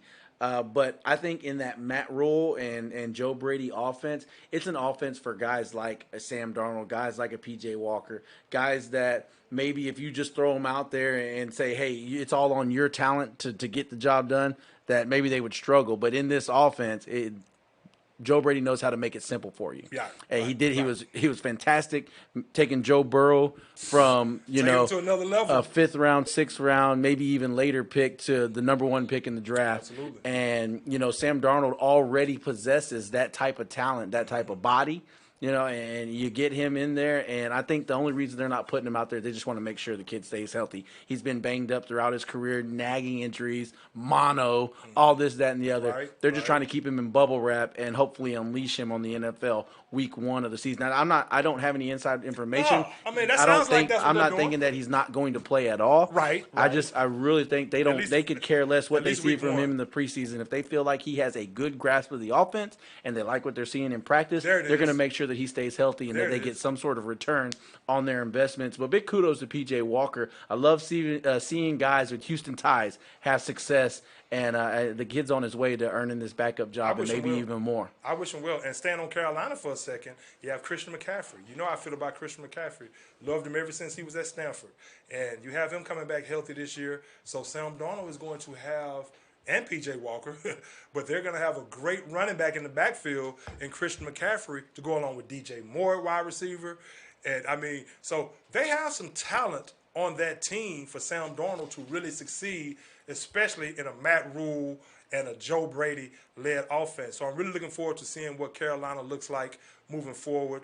And I wish Sam Darnold success, man. Hey, but I can't wait to see him because he has been a guy who has flashed at times, and if this is the right system for him, and he ends up, developing into that guy, a franchise quarterback, then the trade that they made to acquire him may be the steal of the offseason. There it is. There it is. Now, before we move on from the NFL, I want to talk Astros. We got to kick around do the it. things in the NBA. Jamal Adams signs a new contract, makes him the highest paid safety in NFL history. What were your thoughts on that? You know what? I like Jamal Adams. And that was with the Seahawks, in case you guys didn't know. Right. He's a playmaker, always around the football. Not as good in coverage as I would like. Hasn't had as many interceptions. Not that ball hawk, but a ball hawk in the sense that he's around the football. Right. But he's not really in pass coverage. He's not the guy. Yeah, he's no not an Ed Polamalu. Reed. Right, Yeah. right. But he's a great run defender, a guy that's always around the ball. And what always about his mixing it up. ability to get after the quarterback, too? Don't forget. And you can use him on blitzes. They use him to blitz the quarterback quite often, helping out a lackluster defensive line or a defensive line that for whatever reason has just not had the ability to get after the quarterback. Sending Jamal Adams off the edge every once in a while has allowed the Seahawks to find a way to get after the quarterback, force some turnovers, and get pressure on guys that they hadn't been able to in the past. Re-signing him was a must. After you trade, oh, absolutely. After you trade, 2 first-round picks, a third-round pick, and I think a player. I think that's what the package ended up being. You got to make sure that you re-sign this guy. He cannot be a rental. He cannot be a guy that's holding out, not being a part of your defense. He's a guy that wears his emotions on his sleeve. You got to have him in. You got to have him leading. You got to have him happy. And I think by making him the highest paid safety in the NFL, they did just that. Right. And again, always around the football. He's the guy plays with his hair on fire, so to speak. He plays with his hair on fire, for lack of a better term. But, hey, I like the guy a lot. Now, hopefully, he'll even be more of a threat in pass coverage this year. But he can thump. He can thump with the best of them. He can come up and make a tackle. And like we say, he can come. You can utilize him in so many different ways. He can come off the edge. He can come from the middle. Just put him where you want to put him and say, go get the quarterback or go get the ball carrier. And he will do that. So congratulations to him on that. And speaking of contracts, you want to talk Astros first or Joel Embiid in basketball? Hey, your pick, man. No, man. Let's talk Astros. Let's go, man. Because I don't like what I've seen from the Astros against lackluster teams. Some of these teams that they should beat, they don't beat. Now, the below 500 teams, they've really struggled. Yeah. They get swept by the Rangers early on in the year. They let the Twins give them problems. And then now the Royals, allowing them to come back in a late and dramatic fashion Yeah. late in the game Yeah, it and was. and still won a game that the Astros should have won. Those types of losses. I know the Astros have a decent lead in the division. I know they're pretty much a lock to make the playoffs, even if it's just a wild card. But those types of losses are going to come back to bite you in the ass Absolutely. later on. I mean, you just Especially can't. with a team like the A's, who are always turning up around this time of year. Absolutely, and we talked about later early in the show. We talked about how late in the season, I think they finish off with 7 of the last 10, if I'm not mistaken. I can look it up here in just a second. 7 of the last 10 are going to be against the A's. So the A's are going to go into that last, You want as much breathing room as you can get fortnight before of the then. season Yeah. thinking, all we got to do is go in there and sweep the Astros a Yeah. couple times, and, Right. and we can steal this division. Right. I know that's how they're thinking. And every time the Astros drop a game to a team like the Royals or a team like the Rangers, or a team like the Mariners, every time they drop one of those games, it's giving the A's more and more of an opportunity and putting them closer and closer within striking distance to where those 2 series late in the season could end up being, playoff series, so to Right. speak, with what will be on the line between those 2 teams. And you know what, too? Not only that, not only being in striking distance, I mean, you're putting yourself in a position when you keep losing games like this, and you're not going to sweep every series, but you at least want to win every series. You at least want to out of these 3-game series against lackluster teams, you at least want to win these series 2-1 Right. at the least. And of course, you would love to sweep these guys if possible, but you can't go out and lose games like you did. And one thing I will say about the Astros, they're going to put themselves in a position to where they're going to go into that part of the season and the A's are going to have a lead or be tied with them. You want as much cushion as possible against the A's because the A's are a team, once it hits September, they're a team that every year they turn it up a notch. They turn it up a notch. And they're starting to do it right now. Now, one thing I do like about the Astros, of course, we've raved about their offense, but they're playing some good baseball overall right now. They really are. And Michael Brantley, I mean, what a professional guy, professional hitter he is. Of course, you still don't have Bregman back. I like the new guy they have right now. That they got. Myers. Jake Myers, I mean, how old is he? How old is that guy? I have to look it up. Very young. Okay, but that's another prospect. That's another prospect right there who's shining thus far. Well, I mean, And he was the reason why they felt comfortable trading Miles Straw away. I know that was a controversial deal, so to speak, just because depth in the outfield. I mean, right now, today, you're not going to have Yordan Alvarez in the lineup. So you're down an outfielder, but having Jake Yordan's been Myers, playing well, too. having that kid come up and then him showing the type of success. What, do you have a grand slam the other night? Yeah. With two That was his he had second home 2 run of the home game. runs. Yeah, in that game. Yeah, you feel a whole lot more comfortable. You feel a whole lot better. Yeah, you hear me over here? Feel a No, whole it's all lot good. better about Miles Straw More moving better on blues. whenever you've got a guy like Jake Myers because his ceiling clearly is a lot higher than that of the Straw man. Yeah, and you know what? That's one thing I have liked about the Astros, and I meant to bring this up before on the show, but every time I watch the Astros, there's a different guy. Like, they never really play the same lineup. I mean, it's always that Dusty is getting all these guys experience, all these guys their at bats, and all. I mean, so they have depth.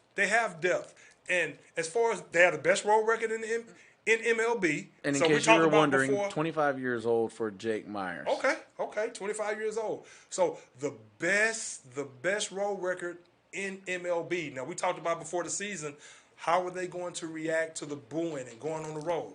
Well, we see how they've done. We've done exactly what me and you said that they should do. Go in and play like it's us against the world and do what we have to do, and let's be great on the road. They're the best road team in MLB, the best offense in MLB. But you have to win these games that you're supposed to win. You're not going to win every game, but you have to win these games you're supposed to win. So we'll see what happens. But I like what Yordan Alvarez is doing. This guy's been clutch. I mean, he's been making some clutch hits and great bat. Again, the best offensive lineup in MLB right now. Well, it's funny you mentioned Alvarez. Like I said, he's out of the lineup tonight, not going to play.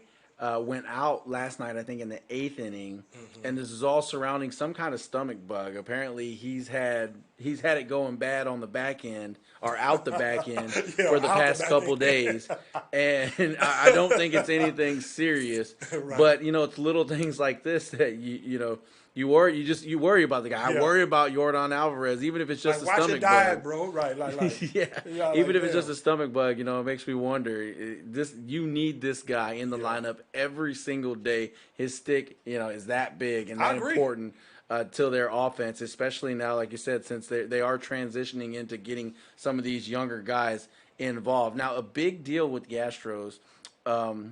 Is when they were running that 6-man rotation, that's probably whenever I thought the pitching staff, as far as the starters go, was operating at an optimal level. I think the guys looked refreshed. They were having success. The Astros were winning, games back to back to back. Guys were putting, multiple good outings together. And then, Urquidy goes down, and now you're back in a 5-man rotation.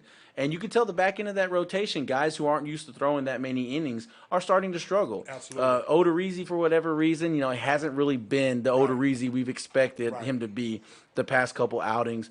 Luis Garcia, right now, I think he's pitched over 110 innings this year. That's I think, the most in his career. I think he's only pitched over 100 innings one other time in his career. And you could tell, if you look at advanced statistics, that right now he's lacking a little bit on his fastball. And it's starting to show. Teams are starting to hit him, get around on him. And, even though he's a very talented prospect and he's got some of the nastiest stuff, if you don't manage this guy's workload, he's not going to be useful for you in the playoffs. And see, that's up to Dusty Baker. Dusty has to figure that out, and that's what he has to do. And that's what Dusty has been known for, burning out pitchers in the past. If you remember Mark Pry and Kerry Wood, so Dusty has to really be aware of that, exactly what you're talking about. You have to keep these guys fresh going into the playoffs. And that's one thing, that's the only thing that concerns me about the Astros is, are they going to get, and of course every team can say this, it almost goes without saying, but what kind of consistency are you going to get from your pitching staff? From your pitching staff, because you have the offensive firepower to compete with anyone, no matter how good their pitching staff is. You're so loaded up and down that lineup, and again, the depth, and then you have guys like the rookie coming in, Jake Myers. And then you have Bregman coming back at some point, isn't he? Yes. We're talking about Alex Bregman, a former All-Star, former MVP, and so it seems like you get one guy back, you lose another. I know they haven't had it's that back and forth, or he comes. Bregman comes back and then he goes right back on the IL. It's always something with these guys. But as far as the pitching goes, the Astros have gotten caught in this this world where they feel like that the starters have to go deep into the 6th, into the 7th, and that's when they've had most of their success. The only problem is, like we talked, is that sustainable over a full season for your starting pitchers, or are they going to be fatigued when you get to the playoffs? And I feel like, Dusty has been pushing these guys to throw a lot of innings. But look, now you went out, you made these moves at the trade deadline. You brought in Graveman, you brought in the other Garcia. You bring in some people who can help you there. Start getting these guys a lot more innings.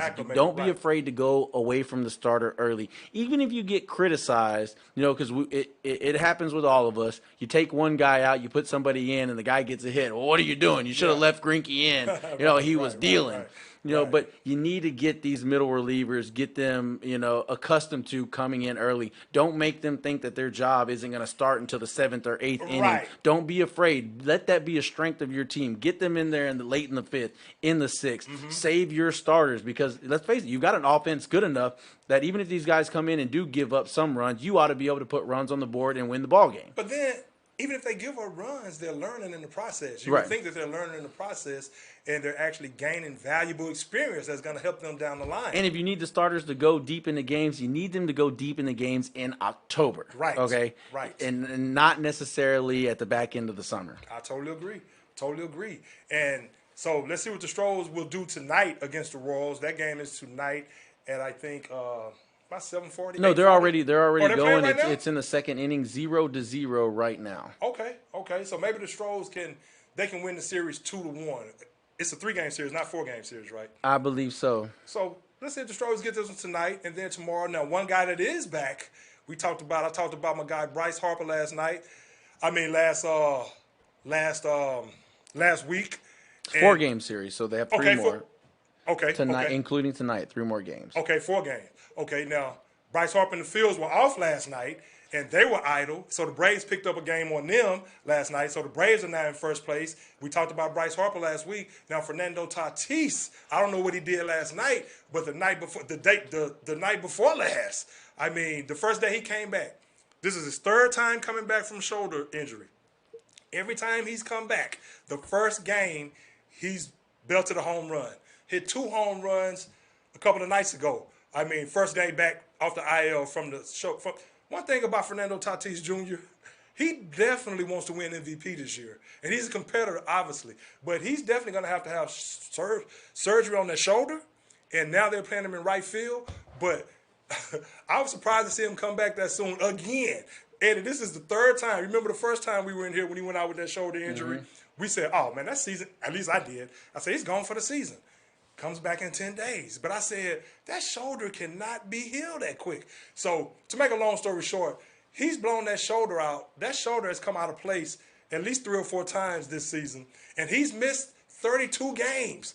But look at his statistics, and he's still going to win the MVP. This guy has missed 32 games this year. He still has like 34 home runs, something to that effect, almost 80 RBIs. I mean, the guy wants that MVP this year. Plus, he wants to see his team. He knows San Diego's chances hinges on what he does, his availability. So he's probably looking at it like, hey, well, I'm just going to have shoulder surgery in the offseason, but I'm going to play some ball.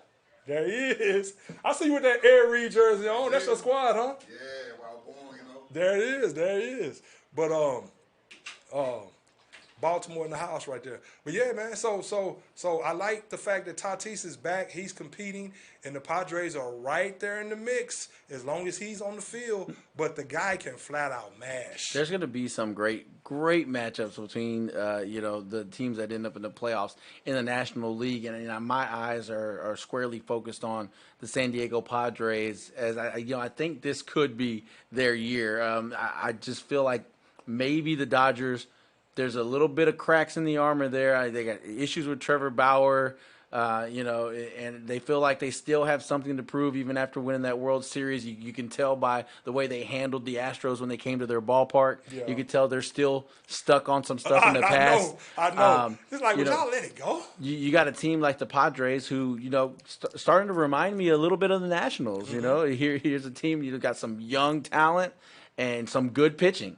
And I'm thrilled to see what's in store for the Padres and see how they match up against the Braves and mm-hmm. the Dodgers and teams of that sort. Speaking of the Braves, real quick, I talked about the Phillies and they were off last night.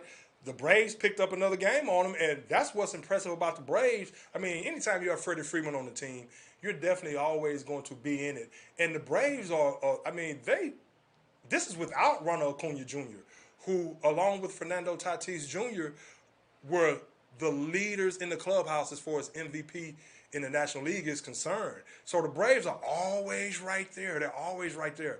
So the Braves are a team that you're going to have to reckon with. They're a team to be reckoned with for the remainder of the season, even without Ronald Acuna Jr. Now, speaking of juniors, of course, Vlad Guerrero Jr., who's going to win the MVP in the American League, runaway MVP.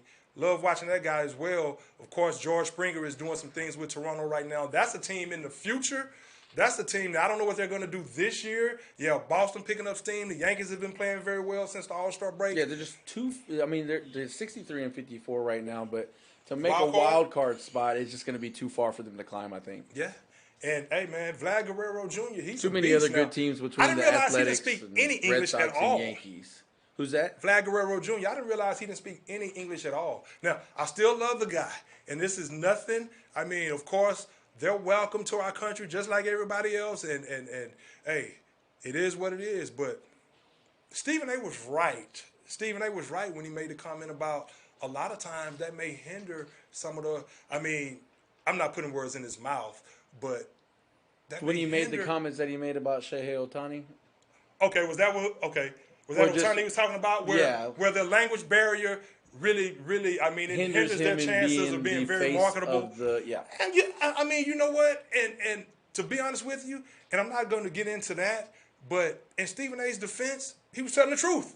He was telling the truth. As great as those guys are, as the person that I love Shohei Ohtani. Love his personality, but the reality of it is a barrier, and sometimes you may not be as marketable, and you may not have people gravitate to you as much if you're not going to understand the language, and they're not going to understand your language. That's just the reality of it. Now, of course, Stephen A. works for ESPN, and he had to come back and walk it back and apologize. Of course, they're paying you $11 million a year or whatever he's making. Of course, you have to do what you have to do. But I don't see where he was wrong in what he said. He didn't mean anything demeaning. He didn't mean by anything it demeaning at all. or anything like and he that. made that clear when he came back and said it the next day. He didn't mean anything demeaning. Sometimes it's better off just not to state the obvious. I mean, obviously, there's not going to be as many endorsement opportunities.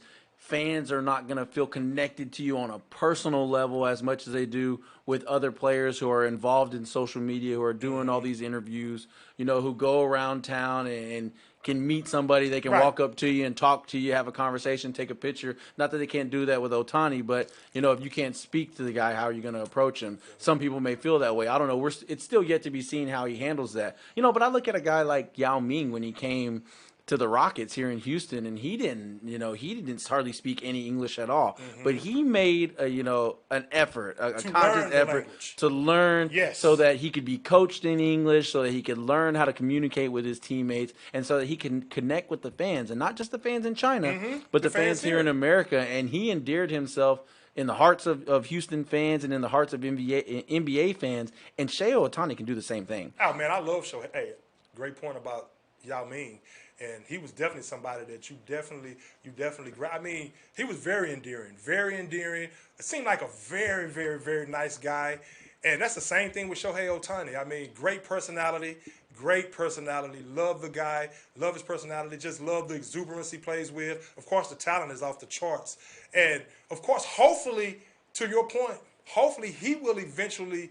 And I'm sure he is. I'm sure he's trying to learn the language for those exact reasons. The fact that he's over here, he's in this country, and it's only going to make things better for him in the grand scheme of things. Right. And so hopefully these guys, along with Fernando Tatis Jr., hopefully they're trying to learn the English language as much as possible. This is no disrespect to their country, to the language that they're speaking. Or their heritage. But I mean, for their own good, I think it would behoove them to, and I'm sure they are. I'm sure they are. And I'm sure they're getting the counsel, and their people are telling them, hey, it really would behoove you to really learn as much as possible. You're never going to be fluent as you are in your own language, but I think in the grand scheme of things, money-wise, everything is about money anyway, and just a way to communicate, just communicating in itself, I think it will help them. So I don't think so. I don't think Stephen A., he was just being transparent. He was keeping it real.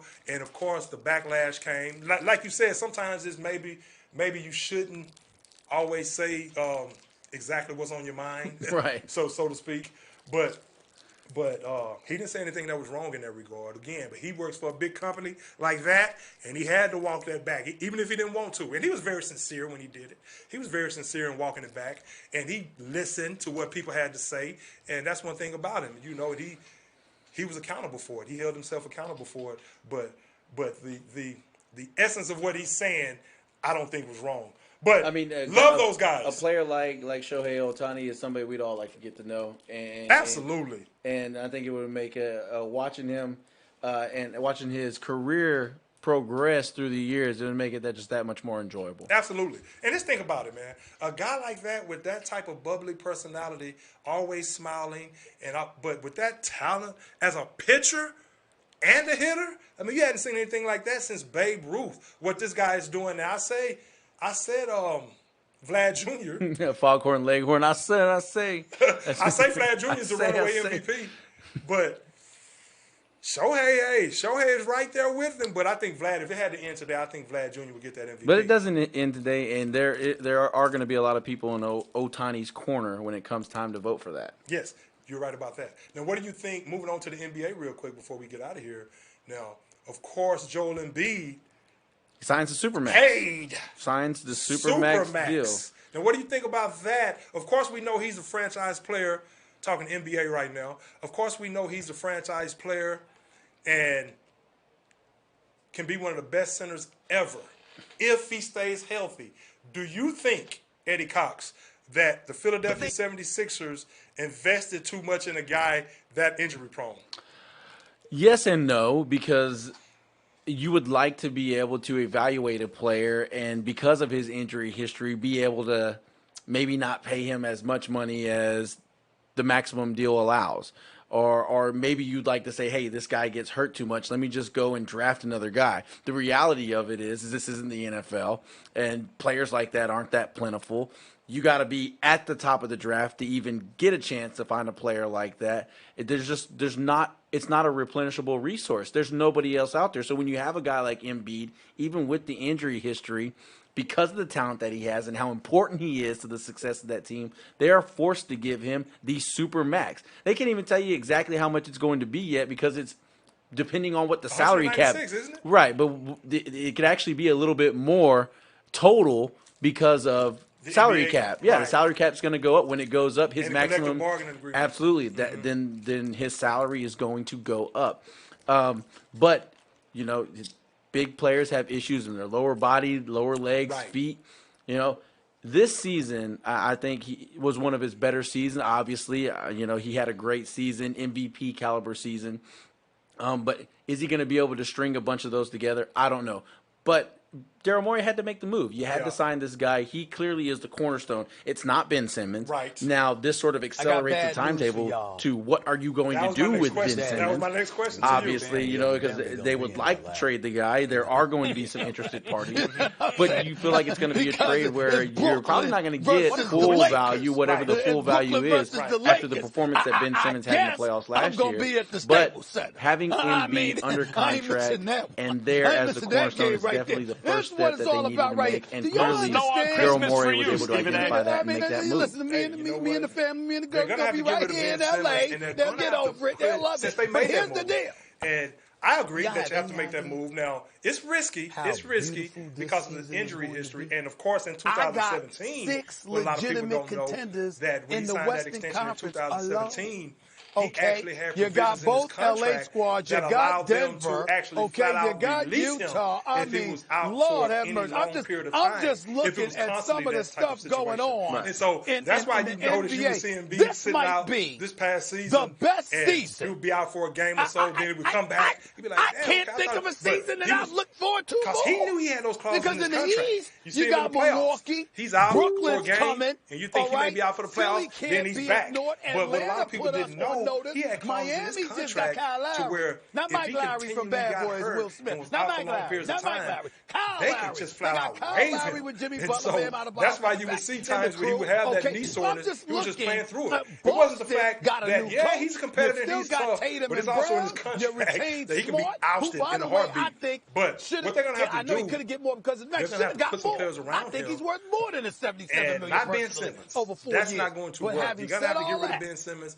and you I have to can build that honestly team tell- around Joel Embiid. I don't You have to know. pray he stays healthy. And He's knowing doing the right how things now as far as badly taking care of his body. Brooklyn, He's how been doing that badly for the last couple America of years. wants He's not Brooklyn, coming to the LA, stadium eating how Big Macs badly anymore, as far as I Brooklyn know. probably wants But- LA, and but LA he's taking care of his probably body. Of wants course, we Brooklyn. know he missed the I first 2 don't years know because of if the I've broken ever bone in his looked foot. more But the forward guy's a baller. to an He can play. NBA I remember season when I saw him in than the Kansas. one I we never forget. I about called to one of my embrace. boys. I was like, "Hey man, I'm watching the next Akeem Olajuwon when he was in Kansas. Then he hurt his back and missed the NCAA tournament because of a back injury. So hopefully he can stay healthy, but he's definitely paid right now, and kudos to him for that. It's one of those moves, like I said, you had to make. You remember whenever Chris Paul came up for a contract here in Houston, and Daryl Morey gave him the 4-year max deal because you just have to, even if it's risky, even if on the back end they may not be the same player. And you want to have If Joel you've got Embiid. that guy in house, you got to keep him. You can't afford to lose him, and especially lose them for nothing. And you have a happy Joel Embiid. He's happy, so that's probably going to make him. You would think where he's at in his career now, he's the one and guy knowing that where he really wants his they have legacy to gotten. be moving forward, Was it knowing worth the it? fact I mean, that you know what I mean? he's Like, all those yearning for a years, championship they were bad. ring. It was like I mean, you 4 would year think run where that they his were the worst team in mindset the is league, not constantly that, okay, I just got paid, collecting now I can shut it and down. collecting You would draft think picks. that Yeah. And it after turns watching the into way his him. career has progressed, of course you have Doc And Rivers in the they're fold trying to as move well. Ben Simmons, So you so put him your and trust in nothing Doc else. Rivers to make sure that this guy They thought they continues had to, but play at a apparently high they don't. They level have one. and continue to operate on and off the I court think so. I at think a he high would do level it. and prepare I would do it himself all over as again if I well. was So you would think Joel Embiid will come in now like, all over okay, again. it's all Yeah, about I the think that championship works. now. I have my money. Well, And all you would right. think he would come in and Why he would didn't it really work, though? want They to went to come the in in playoffs tip-top a shape couple like he's times. been. No, it You took a while, but they you would finally think it's did not become going to be a the other way playoff team. around They had a because heartbreak he against the wants his Raptors a legacy to couple to be where years ago with he's that bounce, when he you know, that finishes, shot by he's one of the Kawhi. top 2 or 3 Otherwise, centers that to team ever might play have the had a chance to game. get to get all the way. And I know that's a very high task with Bill Russell, Kareem Abdul-Jabbar, and going on. But you would think at this point of his career, now it's about getting those championships, and so he's going to come in tip-top shape. But it's up to Daryl Morey and the rest of these guys to surround him with the necessary talent, because I don't think right now Philadelphia is still a championship team. And also, didn't think it last year. I think last year sort of with what you mentioned with the contract and everything helped Joel Embiid learn a little bit about his body. What kind of pain can he play with? What is something that could progress and get worse if I play with it? What's something that's just going to hurt and I'm just going to have to deal with? Just gaining that valuable experience. And that is, that's important, because sometimes guys don't know. You don't know. I'm feeling pain, but is this gonna make something else worse? Is it gonna spread? Is it an injury? Right. Yeah. Is it an injury? Is it something that I need to be out with? And I think he's learning that just being a big guy, he's going to have nicks and bumps and bruises. But ultimately, if he can get out there, he needs to be out there, because that's the only way that him, the 76ers, and everybody else in that organization is even going to have a chance of reaching the ultimate goal. There it is. So, of course, the trade. Oh, Jalen Green. They shut Jalen Green down. The Houston Rockets. And I'm glad they did. The Rockets shut him down. Yep. They, being the Houston Rockets, shut the highly touted rookie Jalen Green, who I can't wait to watch every game. I mean, just the athleticism and explosiveness, and just the high wire act, the competitiveness, the want-to, the drive. Again, the guy reminds me of Kobe. I mean, and I don't throw that around lightly. I mean, the guy reminds me of Kobe. Greg Beatty, Homer, never. The guy reminds me of Kobe, and I don't mean just from an athletic standpoint and the way he plays the game. I mean, I love his handles. He could use both hands handling the rock. I mean, but his attitude, his mental. And they say he's a very hard worker. But I love what I see from him as far as a competitor standpoint. And I'm really looking forward to seeing how that progresses in the NBA. But I think the guy's going to be a superstar. So the Rockets found them a gem in Jalen Green. They found them a superstar in Jalen Green. I was watching that Summer League game when he went out with that hamstring. I promise you, Eddie, and I am not a proponent of people getting injured. I said, good. Now sit down for the rest of the Summer League. Because every time I was watching him, man, how competitive he is, I was like, I hope this guy doesn't blow out a knee or whatever. Of course, you can't play scared. But he was out there competing at a high level. And when he had that hamstring tweak and I saw him grab for his hamstring, I'll be honest, I said to myself, good. Now go sit down for the rest of Summer League, and we'll see you in the regular season, buddy. And hopefully that hamstring pull is not too bad. He said it was just tightness. But I was glad the Rockets shut him down. But the trade with Patrick Beverley and between the Clippers and was the Minnesota Timberwolves. Oh, the Bucks signed Giannis. The Bucks signed Giannis' older brother to a 2-year extension. You know that was going to happen. It's like, of course. So it was involving the Grizzlies and the Clippers initially. Okay. And now Patrick Beverley has then since been flipped to the Minnesota Timberwolves. So Patrick Beverley doesn't even get to have a cup of coffee in Memphis before being sent on to the Timberwolves. In return for him be too much of an influence on Ja Morant as far as off the court.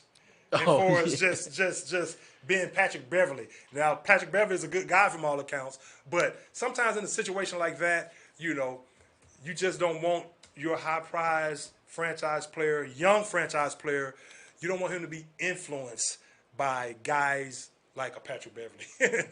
I mean, but still, there's a lot. They can influence in a positive way, too. There's a lot you can learn from Patrick Beverley. It is, he's a journeyman in the NBA. I mean that kind of tongue-in-cheek. Fringe starter, and a guy who, when he's on your team, everybody loves him. Mm-hmm.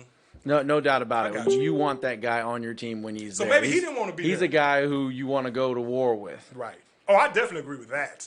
He's a competitor now, and he's definitely grimy and scrappy. Now, I like Patrick Beverley. Don't get me wrong. The initial trade before the trade that sent Patrick Beverley to the Timberwolves, the initial trade was the Clippers acquiring Eric Bledsoe from Memphis in a deal that sent Beverley, Rajon Rondo, and Daniel Oturu to Memphis in exchange for one Eric Bledsoe. How do you see this working out? And now that they've brought in Bledsoe, we can tie this back home. Is there any chance at all they'd be interested in John Wall? The Clippers? Yes. I can see that. I mean, I like what I'm saying from Christopher in that summer league. Okay. Josh Christopher. And yes. Now, I will say this real quick before Kawhi Leonard's going to be out for an entire season. Remember when he tweaked that knee? You know, I keep forgetting that. Remember when he tweaked that knee? Remember what I came in there and said the next week? I said, Eddie, that's ACL. That's ACL. And this is before the diagnosis. I said, I bet you that's ACL, and he's going to have surgery. I can tell by the way it buckled. I've been there. I can tell by the way it buckled. That was either a partially torn ACL, but I said on the show right after it happened when we came in here, before he was diagnosed and said, before they would say he was going to have surgery and all this and that, I simply said, don't be surprised if he has season-ending surgery. That is not a 2-week. He's not coming back in the playoffs. He's not. That is an ACL. And whether it's partially torn or not, he's probably going to have it reconstructed. And that's exactly the case. Now, as far as John Wall, so he won't be there next year, at least for the majority of the year, if anything. I see him sitting out the entire season. Kawhi's not coming back next year. He's not going to work that hard to get back.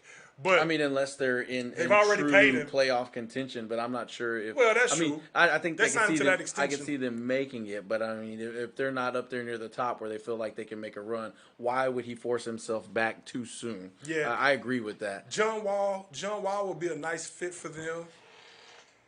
And Especially Eric Bledsoe. I've never been high on Eric Bledsoe. Now, I liked him at Kentucky. He has a nice body. He's physical. He had a couple of good years, but I'm not high on Eric Bledsoe. Here's a guy. I mean, you're losing. Can't shoot. You're losing a guy who goes by the name of the Claw. Okay, a know, tremendous defender, and if there's one thing that Bledsoe still does at an elite level, it's defend. I think he's going to bring a lot of help on the defensive end. He's not the good same defender. Scorer or even the guy that he was. He's no scrub. Yeah, was Don't before. get me wrong. He's no scrub. But I think he's an He can help addition him. and going to be a much needed help on the defensive end for a Clippers team that without Kawhi Leonard is going to be struggling to stop people. Okay. Yeah, I mean, I see him helping them on the defensive end for sure. But I don't know. We'll see. But We'll not see. to mention also, there's another side of this trade in the sense that it gives cap flexibility to both teams. Mm-hmm.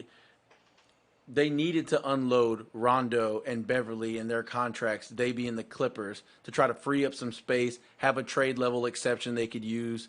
Those kind of things are going to give them flexibility to make some moves. And then you send the Grizzlies some expiring contracts and guys that are eventually going to move on and clear the books for them when one of these big stars comes available. Maybe they have a shot at bringing them in. Right. Yeah. Yeah, I So mean, it works for both teams in that Yeah. sense. You're not bringing Where in you go Bledsoe is- thinking that he's going to Of be, course. Robin or whatever. course, You're of just course. bringing him in, and it not only does it help you on the court, but it helps you in the front office as well. I mean, and that's the first thing I thought about when I actually saw the trade, that, it was something to that effect. It's about the money and for as the outlook as far as long-term projections of the team more so than anything. The Clippers realized that Kawhi is not going to be there for the foreseeable future, even though they inked him to a nice extension, in which I don't blame him for signing. Sitting up there in crutches, signing that type of extension, you sign that immediately. But, hey, we shall see. One quick note. Go for it. I just want to say, A.J. Green is flown under the radar for the Cardinals. I really like him with Kyler Murray this year. Man, To you go almost along forget with- he's still in the league. I know, right? And I think he's going to be rejuvenated with the Cardinals, and that's another avenue and another receiver that Kyler Murray can throw the ball to along Can with he Hopkins. be a guy like an Anquan Bolden who sort of revitalizes his Yes. career on the back end Yes. because he does all the I still things think he has that a talent. true professional does, and he stays healthy, and it finally If all he comes stays together healthy. for him. Yeah. I mean, we saw it happen for Bolden in a couple different places late in his career between Baltimore Right. and Arizona. Guy But that moved the chains, definitely. steady in the locker room, great I'm leader. glad you brought him up. Oh man, I'm really looking forward to seeing A.J. Green. And I think Used to be he's one of rejuvenated. my favorite receivers back when the Red Rifle was throwing him the football. Right. So we'll see how long, again, like we talked about earlier, we'll see how long the Red Rifle can keep my boy Justin Fields off the field, along with those other rookie quarterbacks. Just see how until quick they get on the September field. 9th or whatever it is. We shall see. But, hey, before we I like go- what I was able to see from the Indianapolis quarterbacks, though. I like Eason and Ellinger. And Ellinger, right. Right. Yeah, I still expect And Dwayne him. Haskins, I like what I saw from Dwayne Haskins. I still He expect looks them to happy. make a move. They being Indy, if for any reason they feel like Carson Wentz is going to miss an extended period of time, I think they're going to make a move. Whenever you've got a defense that alone is good enough to probably win And your a run division, game and an offensive line. you don't want to leave the entire offense in the hands of a rookie. I'm sorry, I just don't see it. I think they go Well, after. they know Wentz is coming back. They say he may even be They back get on the week phone. one. They start calling people. Maybe they call South Florida and see if they can get a hold of Minshew. I don't know. Who knows? There's a lot. Maybe a Nick Foles. Don't sleep on Ellinger, man. You've I heard. like I've kind of heard some reports that Nick Foles is almost lobbying to be traded. To the Colts, where maybe he can. serious? Why not? Why not? He's not going to play, and it's clearly a I coach like who. the way Eason and It's definitely Ellinger a look coach more who than I would is familiar trust with him. Foles. You look at what he did for Carson Wentz, he being Frank Wright when he was with Philadelphia. Look at what happened with Nick Foles. Super Bowl winning champion. Maybe We'll see. maybe that's a Well, move they know they Wentz is make. coming back. Lightning in a bottle. I just don't know if you hand a division-winning I don't think roster lightning in a bottle over to to Nick Foles Sam anymore. Ellinger. Well, no, well, Not saying that I'm not saying that the I guy don't think- isn't talented no. and isn't going to be a I good don't think quarterback Ellinger- someday. No, I got you. He's just not ready. No, I don't mean it like that. I don't mean Ellinger is going to be the guy that's. Of course, Carson. Well, Wentz is somebody's still got to play if Wentz is not. If I'm saying if Well, Wentz is will hurt. probably be back in the first couple of weeks. But what they I'm say. saying is, if he misses an extended period of time, I then think- what do you do? Do I you think make a Frank trade Reich- or do you play Ellinger? I think you play Ellinger or Eason. No, we'll see. We'll see. I think Frank Reich believes that much in himself, and the way he can coach those guys up. But Eason has a strong arm, man. I was surprised how he faltered at Georgia like that. But I like him, man. I like the way him and Ellinger look. I like Ellinger's competitiveness. I think Ellinger's going to be a damn good. You heard it right here first on the Sports Court. Preseason week Ellinger, 1 is in the UT, books, baby. and we are putting people in the Hall of Fame already. Right now. Every Tuesday Not is now, it's but it's right like Hall now. of Fame He ain't weekend. in the Hall of Fame. I'm saying he could be a damn good quarterback. I'm just he giving could you be. a hard time. I know. I think he could be one of those quarterbacks that a guy that one of those. Because I don't even think he was drafted, was he? Ellinger, Ellinger wasn't drafted. He was undrafted, and you had said all along that you don't think he was going to get drafted. I said all along that I thought he was going to be. Now this was before he even had his senior year. I said all along that I thought he was going to be a good NFL quarterback, at least a backup quarterback. So it's early right now. We shall see. I'm not putting him in the Hall of Fame, but I think he's going to be one of those quarterbacks that if he gets an opportunity to play, he's going to be like your boy Gardner Minshew, and he's going to put up some numbers. Hey, maybe so. That may be exactly the kind of guy that he ends up Gardner being. But Minshew. I don't know. We'll For see. everything I've seen It's all from speculation Ellinger, right now. it's hard when you've got a team ready made to win. It's hard to hand it all over to a rookie. But hey, Case Keenum was one of them undrafted guys Yeah. who, when put in the right system, all of a sudden they developed into a very serviceable quarterback who could start for some teams. Most likely is a backup, but I can see Ellinger. I like watching Chase Daniels. I can see Ellinger doing that. And Chase Daniel, career-long backup. Yeah. Backed up Drew Brees, the likes of Alex Smith. He's played Speaking of Drew everywhere. Brees, real quick before we get out of here, Ed, let me get your take real quick on Jameis Winston and Taysom Hill. Crab legs. Oh, crab legs, man. No, Who do you think starts the season? without a doubt, it's going to be Jameis Winston. Okay. Hill, while he's a fan favorite and he's a phenomenal athlete and does some amazing things, I still limited in the don't passing see him as a every down quarterback in the NFL. He's a fantastic guy to have as a package player. I mean, he's a hell of a tight end. He plays that wide tight end very well. Gets down the field, makes great catches, can run away from some people, but he's not a guy that is going to take drop back and pass the football 40 times in an offense NFL is offense. It's limited. just it's not what he does well. Yeah. And if you want to sort of, and I don't want to say dumb down, but if you want to sort of take a step back, take your offense down a notch, if you want to take this high-powered, prolific offense and sort of tune it down to where you could have Taysom Hill be your quarterback, then it would work maybe, but I don't know if that makes sense. Right. Sean Payton, his offense is what makes his teams go. Right. Now, I know their defense is passing very game, talented his too. passing But scheme. yes, the ability to stretch the field and get the ball down the field vertically and do it at a rate where we're going to keep going, keep coming, Well, we see- keep slinging the ball around. That's the type of quarterback that he needs. That's what Drew Brees was for Sean Payton, and I just don't see Taysom Hill being that kind of guy. He really didn't push the ball downfield last year. And I don't see Taysom Hill being that kind of guy as well. I think Sean Payton recognizes that too, because he saw the same stuff with Teddy Bridgewater. This isn't a guy that I can run my same, electric Drew Brees-led offense with. Taysom Hill, a guy that, yes, you can go win games, but ultimately you're putting yourself in a position where you got to fight with one arm behind your back, so to speak, because you're not all full cylinders go whenever you've got a limited quarterback under center. Right. And the thing about Jameis is, and we'll see what happens as far as who he actually starts, but I think both of those guys are going to play. I think Jameis is the starter as well because what he can bring you in the passing game and the way you can really open up that offense in the passing game. And even though Taysom Hill is more like a running back, Jameis is still mobile enough to where you're not going to make a decision based on the fact that he can't move outside the pocket. I mean, he's lost a lot of weight. He's still athletic enough to where he can give you some kind of movement outside the pocket. No doubt, no doubt. But he can make every throw. The question with Jameis, is he going to throw it to the right team? To the other team, yeah. That's the only thing. So we'll see how that plays out. You can't have 30-plus touchdowns and 30 interceptions. 30 for 30. Yeah, that's not the 30 for 30. I'm not sure if you want to end up on 30 for 30, but if you do. They might make a 30 for 30 about that. Certainly don't want that to be the reason why. 30 for 30. But famous Jameis, old crab legs himself, I'm curious to see where the Saints go from here and how it all works out, how it plays out with that cat on the field trying to do his best Drew Brees impression. Hey, former number 1 pick has put up some gaudy numbers in the NFL, both as touchdowns are concerned, as far as touchdowns are concerned and interceptions are concerned. But he's put up and total and yards, passing yards. So we know he has the talent. Number 1 overall pick, the former Heisman Trophy winner. He has the talent. He put up some great numbers with the Bucs, but he also put up some great numbers as far as throwing the ball to the other team. So we'll see if he's learned in that regard. Them are all completions. Don't forget that, Greg. All completions. A completion's a completion. Yeah.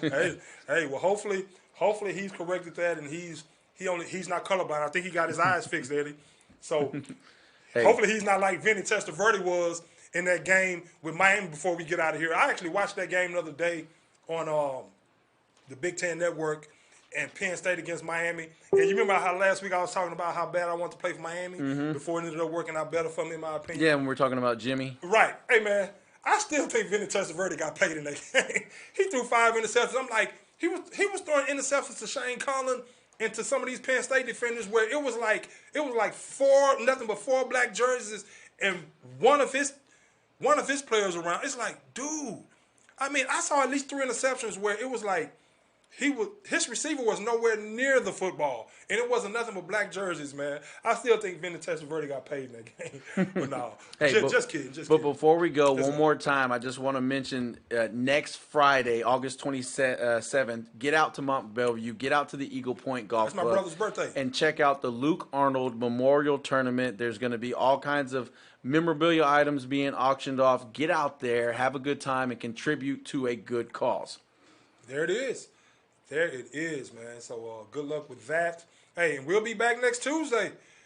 Do what we do. We're going to continue to do what we do. Love doing what we do. Hey, the sports court. Legends live and let live. That's right. We'll see you guys later. Court is adjourned.